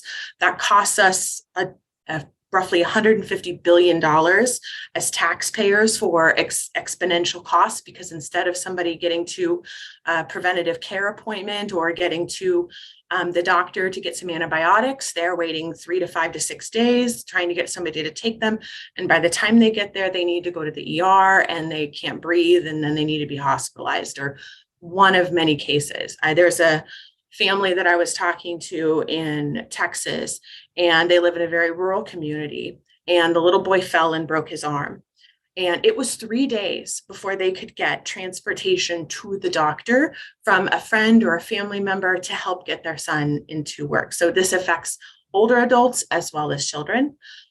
Feeding America, one of the largest food insecurity organizations in the United States, research that they've conducted, 43% of their participants are choosing between, do I put gas in the car or buy a bus ticket, or do I put food on the table? There's a real cause that affects 1 in 2 folks who are food insecure in their program, roughly. And then 45% of Americans do not have access to public transportation, whether they live in a far out suburb or they live in a rural community. But that's a big number to say mobility for all. How do we overcome? How do we create these opportunities and create these mobility ecosystems that enable that to happen? So it's the system of, well, public transit is part of MOS, and how do we fix that? Well, MOS is only, public transit's only in 55% of communities, so that will work sometimes. But then the payment ecosystem for funding public transit. I mean, public transit, I firmly believe, is doing the best possible job they can with the funding that's available, with the driver shortages, but there needs to be more resources. And when you're trying to, for example, design accessible service. We had a project in Columbia, South Carolina, as part of an innovative coordinate access and mobility project. And one of the things that we want to determine is, let's get somebody to the hospital, but we want to get more people doing that using public transit. So we partnered with the Comet, which is the main public transit agency in that community. And we said, okay, well, we will get people to the bus stop. And then if they get to the bus stop, they will be able to get to the doctor. But to do this, let's just do a quick survey of the bus stops in front of major healthcare facilities. And roughly only 1/3 of the healthcare facilities had accessible bus stops. So if I was using a walker, or I was using a wheelchair, or I was using a cane for visual aid, when I got to that bus stop, or when I got off at the bus stop, I would not be able to navigate safely to the front door. So it's not even the public transit did its job. We got them there. But then when they got there, the infrastructure wasn't there to get from the bus stop to the actual front of the facility. So there's these systemic challenges that are happening that we need to think about the whole ecosystem and really say, if you have those mobility challenges and the public transit and those things aren't working, how do we still meet you where you are as a person and work to address those other infrastructure things that need to be happening for the hospitals, for the employers, for all the reasons? And so Phoenix's mission, we're a 501c3 nonprofit, is mobility solutions for the health and well-being of every person in every community. And as Bruce said in the introduction, we've been on a mission to do this, really focusing on these community-based solutions alongside incredible partners. And we're looking at transportation to support health equity, because your ability to get where you need to go, if you can't get to work, chances are you have trouble getting to your groceries. If you have trouble getting rides to school, your chances are you're probably also having challenges getting to the doctor. One of the first passengers that Phoenix transported in one of our pilots in Winnebago County, Wisconsin, was a young woman who was a refugee from Vietnam. She came here with her family, and we were helping her get to her community college classes and then to her job afterwards at one of the manufacturing facilities. And she shared with us, during these rides that, her income from that job was going to her family. This isn't a college student using this money to go out and buy the latest, H&M or Abercrombie or whatever. This is my money actually goes to put food on the table for my family and my brothers. In addition, she was picking her major based upon the bus schedule, because it wasn't about what was she passionate about, what was she excited about, what was she interested in. It was, what classes can I take that fit within my major, or that fit within the bus schedule, that I can take care of my mom in the morning and get to work afterwards and then get home. And so we need to look at that whole person and really think about, how do we create a mobility as a service ecosystem, or a society that enables individuals to access the resources that they need to thrive and be successful. So as Bruce shared, we've been in 9 states. We've done a little bit over 46,000 rides, almost 500,000 miles. We're getting there. And keep in mind, 2 of the years Phoenix has been around was during the pandemic.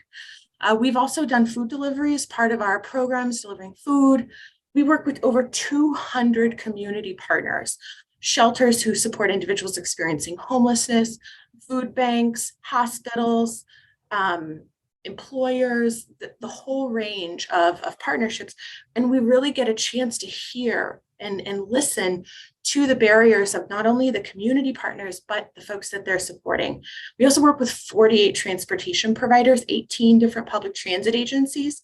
And one of the things that we're really proud of is that we have a large number of small minority-owned businesses that we're supporting. These are individuals who are working, launch these businesses in their community, and they're able to grow under this mobility as a service ecosystem, add drivers, add employees, and that's really critical. So for example, in the United States, when we think about non-emergency Medicaid transportation, this is a huge part of the mobility ecosystem for individuals who are on Medicaid. And that transportation, 88% of the rides provided are done by individuals or businesses that have less than 3 employees. And those are the folks who are supporting wheelchair accessible rides. Those are the folks who are supporting that door-to-door transportation. And so when we think about mobility equity, public transit is phenomenal. It's a valuable part of how we build MOS. But we also have to think about, how do we support those small businesses and large businesses in this industry that also provide that wheelchair accessible service, that are also providing that door-to-door support, because that woman who'd had a stroke, whose kids live in another city, that individual who is, experiencing dementia or early onset of dementia, there needs to be a way for them still to get out to do what they need to do to stay in their own homes. And we need to engage the healthcare system in helping fund and grow these programs, because in Medicaid, transportation is only 3% of the cost of that program, almost a rounding error. And so if we can improve transportation, we can improve health equity, we can reduce our costs on the back end. So and this is a huge component. This is like, for example, the New York Times, there's several economists and folks at Harvard University who did a study looking at what is the greatest impact that shows and how do we lift individuals and families out of poverty. Transportation was the number one factor, and that was isolatable to be able to determine what are the levers as a society we need to address.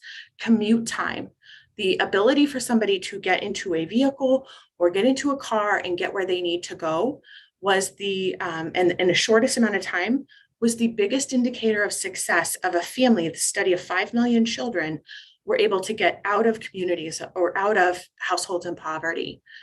Pittsburgh did a study on single parent households, predominantly women, and said, what are the different things that can be done or that determine an individual's success and helping that single parent household in poverty get out of poverty and support their family. And access to a personal vehicle or transportation access was the number one factor, more than education and more than experience. And so the World Economic Forum came out with a really great article around how we need to be embracing transportation as an equity factor, not this is really great because it's one of the things that we do as a community, but saying if we want to really move the bar, we've got to lean in and show and address how our communities are managing mobility. And it can't be waiting for a bus stop to be developed. Like, that's not the answer. It's one of them, but it's not the answer. And so what Phoenix is really looking at as an organization, based upon our almost 5 years of learnings, March 18th or 20th is our birthday, is setting up these transportation assistance hubs, taking a page out of the food insecurity levers, if you will, or the food insecurity book, and saying we need to set up a hub where people can go if they experience transportation insecurity and bring those wraparound supports, because those challenges, as many of the stories that I've shared, are very unique, but there are a lot of them, right? And so you need people to do this. You need community support managers, fundraising. You need that mobility navigation. We need lots of technology where MOS is the backbone of it.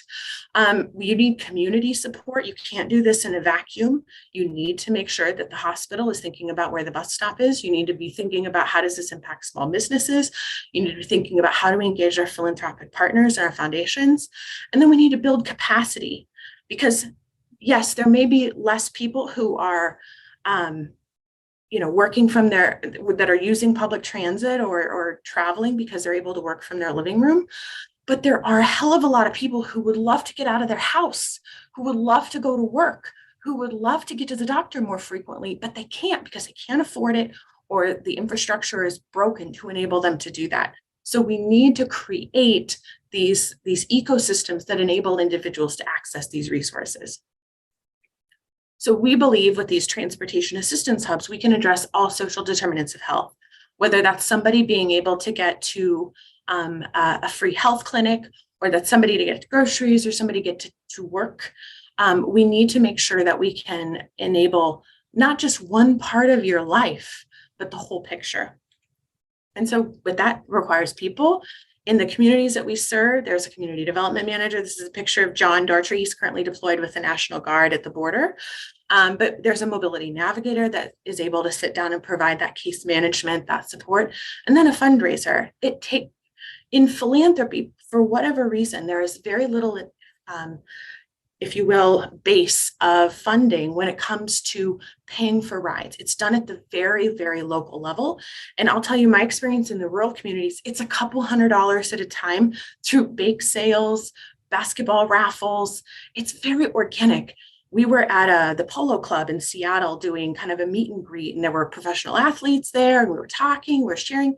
And one of the gentlemen came over and he said, Valerie, I've done a lot of fundraisers in my 25 years of being an MC. I've raised money for every type of illness, every type of education access, but we've never in that many years had a transportation fundraiser. And so I think we need to look at, in philanthropy, we cannot only rely on saying, well, the government's going to take care of transportation and that's the bus. We need to look at how do we create and how does philanthropy pour into funding more rides. We fund food like nobody's business. But when it comes to rides, we're like, well, that's their own problem. They'll figure it out. So we need to engage more philanthropic efforts into providing more rides. It can't only be on public transportation subsidies or public transportation to fill that gap. This mobility navigator, I talked about this a little bit. This is this next level. So in the United States, we talk about a mobility management. And a lot of times that's coordination of service. A lot of times this is really high level kind of management coordination factor, which is important. But this mobility navigator is that next level. That is I just found out I have cancer. I have 57 rides ahead of me. I'm living on $662 a month from my Social Security, and I don't have any children. What are my options? This is I just came out of the justice system. I'm trying to get a job.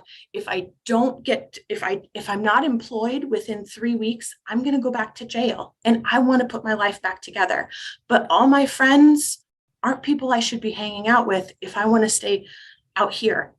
And so that individualized mobility management to support individuals, because there is nowhere in US society to go in most communities or any communities we've supported to really say, well, I don't know how to do this. Where are my next steps, or what are my resources? And so this mobility navigator is able to offer free or discounted rides. This may be working in partnership with a transit agency to determine, we don't want to provide free rides for everybody, but if there's a household that's living at poverty level or below, or even 50% of poverty level, yeah, let's connect them with this mobility navigator and they can access free bus passes that way. This could be short-term vehicle assistance. This could be helping get their vehicle fixed, helping them budget. One of the key things that our program in Wisconsin has found when we're supporting individuals with complex mobility needs, maybe somebody with a disability that recently found out that they aren't able to be able to drive. Well, now what do I do? How do I go about making these next steps? A lot of that is cost and how do I budget efficiently? And so it's that expertise and support in navigating the complete transportation ecosystem. This mobility leadership circle is really a tenet of every program that we have in the US. We have a thriving mobility leadership circle. If you're interested in Washtenaw County of being on it, please let me know. But there's 46 partners. But it's everybody coming together around transportation equity. And this actually came out of a concept that I amalgamated from ITS America and the National Center for Mobility Management, and bringing those two organizations together, if you will, in tenant as well as concept. But it's saying, let's get everybody together talking about what the challenges are, and let's make sure our transportation partners who are working tirelessly to improve transportation in their community, let's give them a seat at the table to explain some of these challenges that are out there in providing service. But also, let's get the schools engaged. Let's get employers engaged. Let's get private industry engaged, as well as healthcare and food. And let's make sure our elected officials are at the table so that they're aware of these conversations and the importance in their community. Many of the mobility leadership circles that we support have an action team or multiple action teams. We just started a project in Waupaca County, Wisconsin, and we have a kind of an action team specifically focused on sustainability. And we have some ARPA funding. We got a project started. It's a 3-year runway, but we're not waiting till even year 2 to start thinking about how do we sustain this program year 4, 5, and 6. We also, and this is kind of this back to basics component of mobility as a service, transportation directory. Many communities have one of these kind of paper flip through. What are my different options? This is still a linchpin that is important for older adults who aren't going to be scrolling through a website or Googling, if you will. And it's also very important for busy social workers or individuals who getting this information out of paper is just a more effective experience. And also putting together a transportation subsidy library. So we have a statewide project in Nevada with the Neighbor Network of Northern Nevada and Nevada DOT.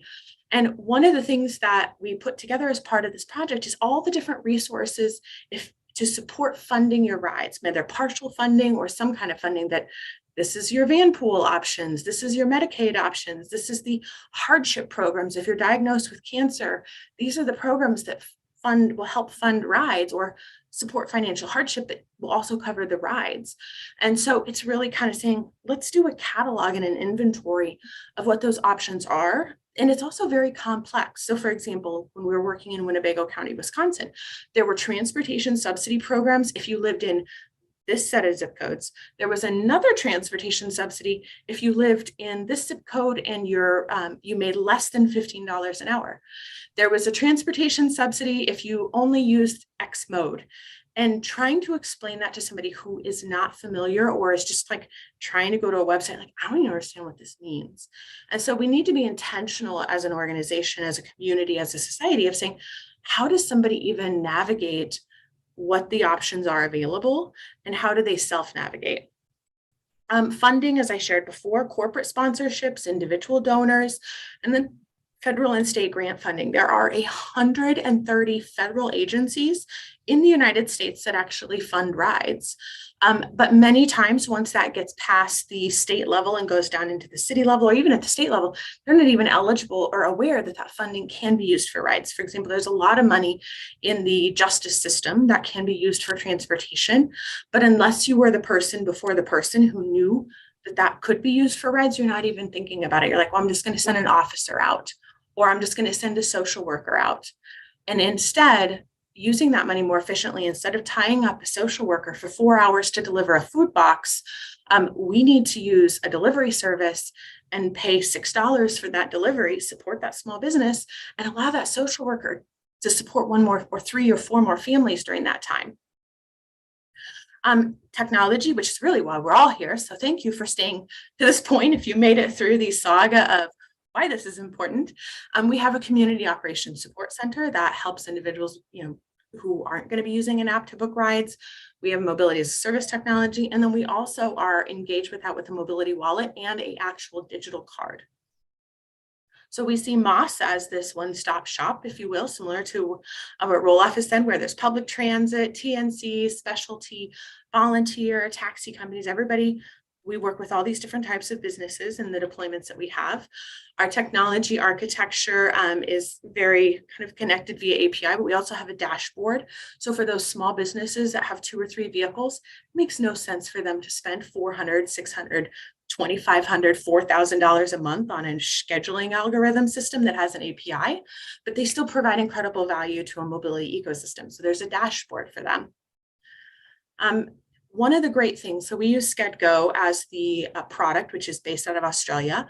And one of the great things that we're working on with the mobility wallet, we're actually rolling out mobility bundles to support individuals with disabilities getting to work. But you can create on the back end of their platform these mobility bundles on demand with certain types of providers at certain levels of discount, so on and so forth. When LADOT was rolling out their initial MOS pilot, they spent $1 million just to open the fare tables, let alone all the sophistication that goes into building and designing and opening up the back end of the system. We can create a mobility wallet in 20 minutes. You have to still educate the consumers and track all the billing and all that kind of stuff. But it is a really great way to effectively deploy mobility resources to an individual with cancer, to somebody getting a job for the first time, to helping a woman who's leaving a situation of domestic abuse and her significant other had the car. These are all things that are very important to transportation that we get really wrapped up in, commuting for white collar in ITS. But we have to start thinking about how do we ensure essential staff. How do we think about those who are vulnerable with health and other factors can get where they need to go? We're really excited. We're working with a company called Mocafy, and it's a MasterCard product that enables us to provide a cashless payment option for the unbanked. They're also working with LADOT. And so this is if somebody is unbanked, we can enable them to use this card. And even if they also have challenges with technical literacy, I can swipe that card. We can load it with funding for bus rides and limit it to that. We can load that fund with rides for TNCs or taxis and limit it to that, and change those budgets that are allocated towards it. So there's a ton of different options in how we as an organization are really focusing on how do you address mobility equity. So that was a long way to say thank you for allowing me to share feedback and ideas and thoughts on how we as an organization, as a nonprofit that works all over the US, is really doubling down into creating mobility options for the health and well-being of every person in every community. So thank you. Thank you very much, Valerie. Inspiring. When I listen to your stories, I go, well, it's very interesting. You're putting it together, but it's really seems to be, you seem to be working at a micro level, rather than at the state and national level. Compared to what we heard from Roelof, where he's trying to get the EU Commission to do something, right? And trying to get them to get on board. Very, very different approaches to what you're doing. Can you see what you're doing, making that transition to working at the state and national level?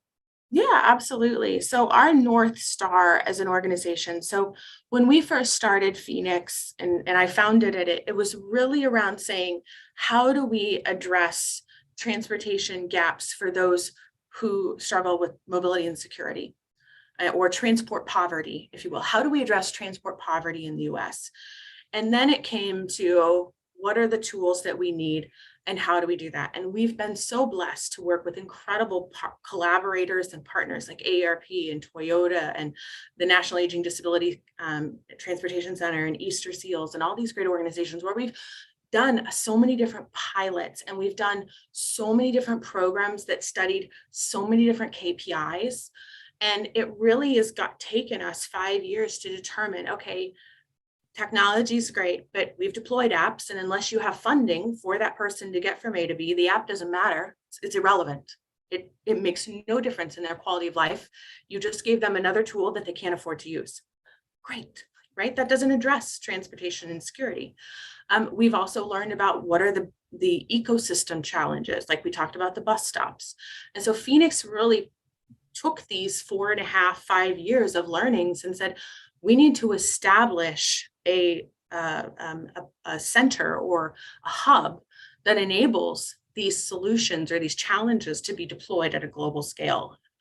So what we see with this transportation assistance hub is the same thing that if you will, the food insecurity industry was doing in the 1960s when food pantries and food banks really first got established. We need to establish, and we are establishing, the model that transportation support for the underserved or those who need additional assistance can go to receive the support that they need. Because many public transit agencies, many communities don't have somewhere to, if I don't have a ride and I'm a pregnant woman and I'm in high risk, where do I go? Where do I go, right? So we need to give social workers, case managers, community health workers somewhere to direct their resources and their clients to serve that need, similar to how they send them through the food pantry, right? So our North Star is really setting ourselves up like Feeding America, where we establish these transportation assistance hubs. We're not anticipating running all of them. We're creating the template and the model. And if a DOT wants to run it, a city council wants to run it, we've created a template. We can host the technology, which is a very specific skill set. We can manage the providers, but we create this ecosystem that can be easily set up across the country. And then we can advocate at the national level for transportation subsidies and for philanthropic efforts, because many times when we get sponsorships, it doesn't just support one community, it supports all the communities that we serve. And so it's really, if you will, we're trying to get us out of, if you will, and I think Bruce, we talked about this where if you struggled with food insecurity in the 90s or even the 80s, you had these little tiny coupon books and you got one stamp 2 stamp, 3 stamps. You could only use it for certain things. And that's really where mobility is at for the underserved in many communities. Okay, you're on Medicaid, you get 24 rides a month or 24 rides a year, depending on your plan or your whatever, and that's it. Good luck.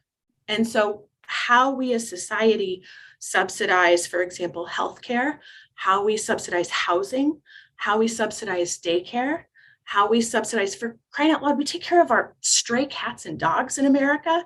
We spend more money philanthropically. Let me just get on this right. We spend more money with the ASPCA as a society than US DOT funds 5310 transportation for seniors and individuals with disabilities. Think about that, right? I love Sarah McLachlan. It's Great scary. song. She's raised a lot of money. It's scary. Yeah. Well, we need to invest and we need to provide subsidies in a similar fashion. And I think the food insecurity industry has done a lot of really cool things that we can learn from. Roelof, are you still with us? Yes, I am. Sure. Question for you related to what Valerie is talking about in her approach. Do you see that as playing something that you guys can within the Moss Alliance can work with as well? Well, yes, the right.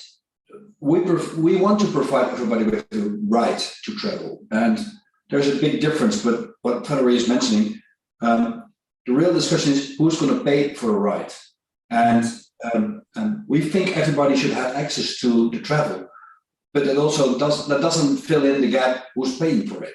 And what Valerie is doing is a great job to make sure that all the people who are more vulnerable, who are not that rich, can use or can have access to rides. The societal impact is huge. That's completely clear. But why is this not something which is on a more national level that we can provide everybody with a right to travel? What's it going to cost to just give everybody the right to travel for, let's say, 100 kilometers to make sure that you can travel from A to B for work, for study, for hospital? And that should be something fundamental for everybody. And the real discussion, who's going to pay for it? That's something we could raise and say, why is this not something in a law that you should have the right to make traveling available for everybody? And that's something we are working on. And I can understand the situation is different with us within Europe than with you, Valerie. Societal impact is huge. So having the system, the ecosystem work for the societal impact, that's great. But also, how can we benefit? How can we provide the beneficial issues for volunteers? So it's not just you can volunteer for delivering or co-hosting or travel or providing or delivering. It's also what's in it for you. Not just for a feeling that you're doing something good, but also you can take part of something bigger. And that's what Valerie is mentioning here. Now, that's also something, well, the benefits of that part can be valued as a value as well, which you could return to the persons who are delivering this services to the vulnerable group of people you are mentioning. The approach is I always love it when you get really into why it's so important. Everybody knows it's so important. And it's unbelievable that we have to explain it time after time why is it so important. But what can we do to make sure that everybody understands that it's so important for all people? And that's something we should focus on, I think. So I'm not sure what the best approach is for the United States to do this. But I'm sure that everybody has the right to access, and we should make sure that this is something we can provide all users for. So more than happy to think how we can work on it. Because if you go a little bit wider than just the United States, then you have another challenge, of course. Well, let's see what we can do. But make the momentum. That's right.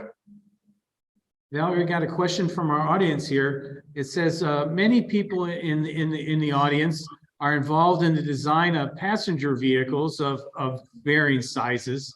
From your perspective, what are the pinch points or suggestions as related to the vehicles themselves? As related to the vehicles themselves, as related to your mobility as a service programs? Sure. I think from the vehicles themselves, there's a couple of dimensions that I think are really important. Safety. So we've really been very blessed at Phoenix. In addition to setting up these hubs, in many communities, they don't have services. So we launch paid driver services. So we have that first person experience with passengers getting in and out of the vehicles. And we also hear lots of great feedback from our small businesses that are working in this space, as well as demand response transportation. And I think a couple of things come to mind. Maintenance cost and safety are first, the two factors. And I think a lot of the features that are coming online around the vehicles and the cameras and the sensors that enable our drivers, whether they're out at 2 a.m. or whether they're, being distracted because there's a passenger who is asking them lots of questions when they're driving because it's the first time they've been out of the house in 3 months. Those safety factors within the vehicles, those sensors, are really critical within that experience. And then I think also height of the vehicle. So when we're supporting, for example, older adults and individuals who are going to and from medical care, some individuals can get in and out better of vehicles that are lower to the ground. Some individuals can get in and out of vehicles that are higher depending on their injury. But the distance that you're able to move the seat back and forth, some passengers can get in the front seat, some can get in the back, but those are the little tiny things that are, if you will, we'll create disruptions in operations because, for example, we'll go to pick up a passenger and they'll say, I can't get in a lower floored vehicle. I have to get in a minivan. I can't get down into a sedan the way that my knee is wrapped. And so flexibility for those kind of things, or many times handles and strength of the door, because that passenger is relying on that door. Because in the transportation industry with our insurance, you're not allowed to help the passenger get into the vehicle, because if they slip and fall, that's on you and that's on your insurance. And so even in public transit, you can't help that person. So they're really relying on that door versus another person to get in and out of the vehicle. And then we're just getting ready to launch service with electric vehicles. And we're working in Waupaca County, Wisconsin, and it gets -20 degrees. And so battery technology, I grew up on a dairy farm, battery technology in the cold is interesting. So that is another factor of, as we're thinking about technology, the diversity of weather that these are going to be deployed in for these vehicles, and having some kind of guide that, in 20-degree weather, your battery will go 15 miles or 50,000 miles, some kind of guide, some tools for the consumer to know that live in these extreme, either heat or cold ecosystems, are some of the things that come to mind from the vehicle perspective. But definitely are so excited to see the incredible safety features and sensors and cameras that enable our drivers to be safe on the roads is essential. Now, Valerie, I know you have do you still have a meeting that you have to get to? I have a few minutes. I'm as we I talk. have one question for you and one question for Roelof. Same question. What do you think? How do you see the program that you're working on right now through Phoenix? Where will you be 5 years from now? Yeah, 5 years from now, we hope to have transportation assistance hubs in 25 states. And we hope to be working with federal legislation to enable transportation subsidies to support communities the same way they do daycare. And Roelof, 5 years from now, how do you see the MAS Alliance looking in 5 years from now? Having all options available for everybody, but with a smart way of producing the right options. That's a small thing for saying a very small step, and a lot of talk and a lot of the reporting and a lot of discussions without any deployments, but we will get there. Very good. All right, Valerie and Roelof, I want to thank you very much for taking the time and telling us the story, telling us your story. It's always an interesting one when we get into the mobility as a service. It's a complex story but it has so much potential. And the couple things that I take away are people being having a right to travel. I really like that. I really like that phrase, and I think it really sums up the both your groups and the goals for both your groups. Again, thank you very much, and we'll talk in the future. Thank you so much, Bruce, for the opportunity, and thank you, Roelof, for sharing this time with me. It's wonderful. Thank you. Bruce, you too, Valerie. Thank you very much. Sure. Take care. I'm going to close off the conference now. We're going to, first of all, we always like to thank our affiliates for putting providing the funding for us to do run our conferences. There's really no other way that we could probably do this. And so I would like to thank our affiliates. Wanted to let you know that our next conference will be April 10th on electric vehicles, on the challenges and opportunities for policies, consumers, and the corporations. I think that's all we'll have for today. Thank you all for tuning in. Thank you, our audience, for sticking with us in person and our audience online. We'll see you next time. Take care.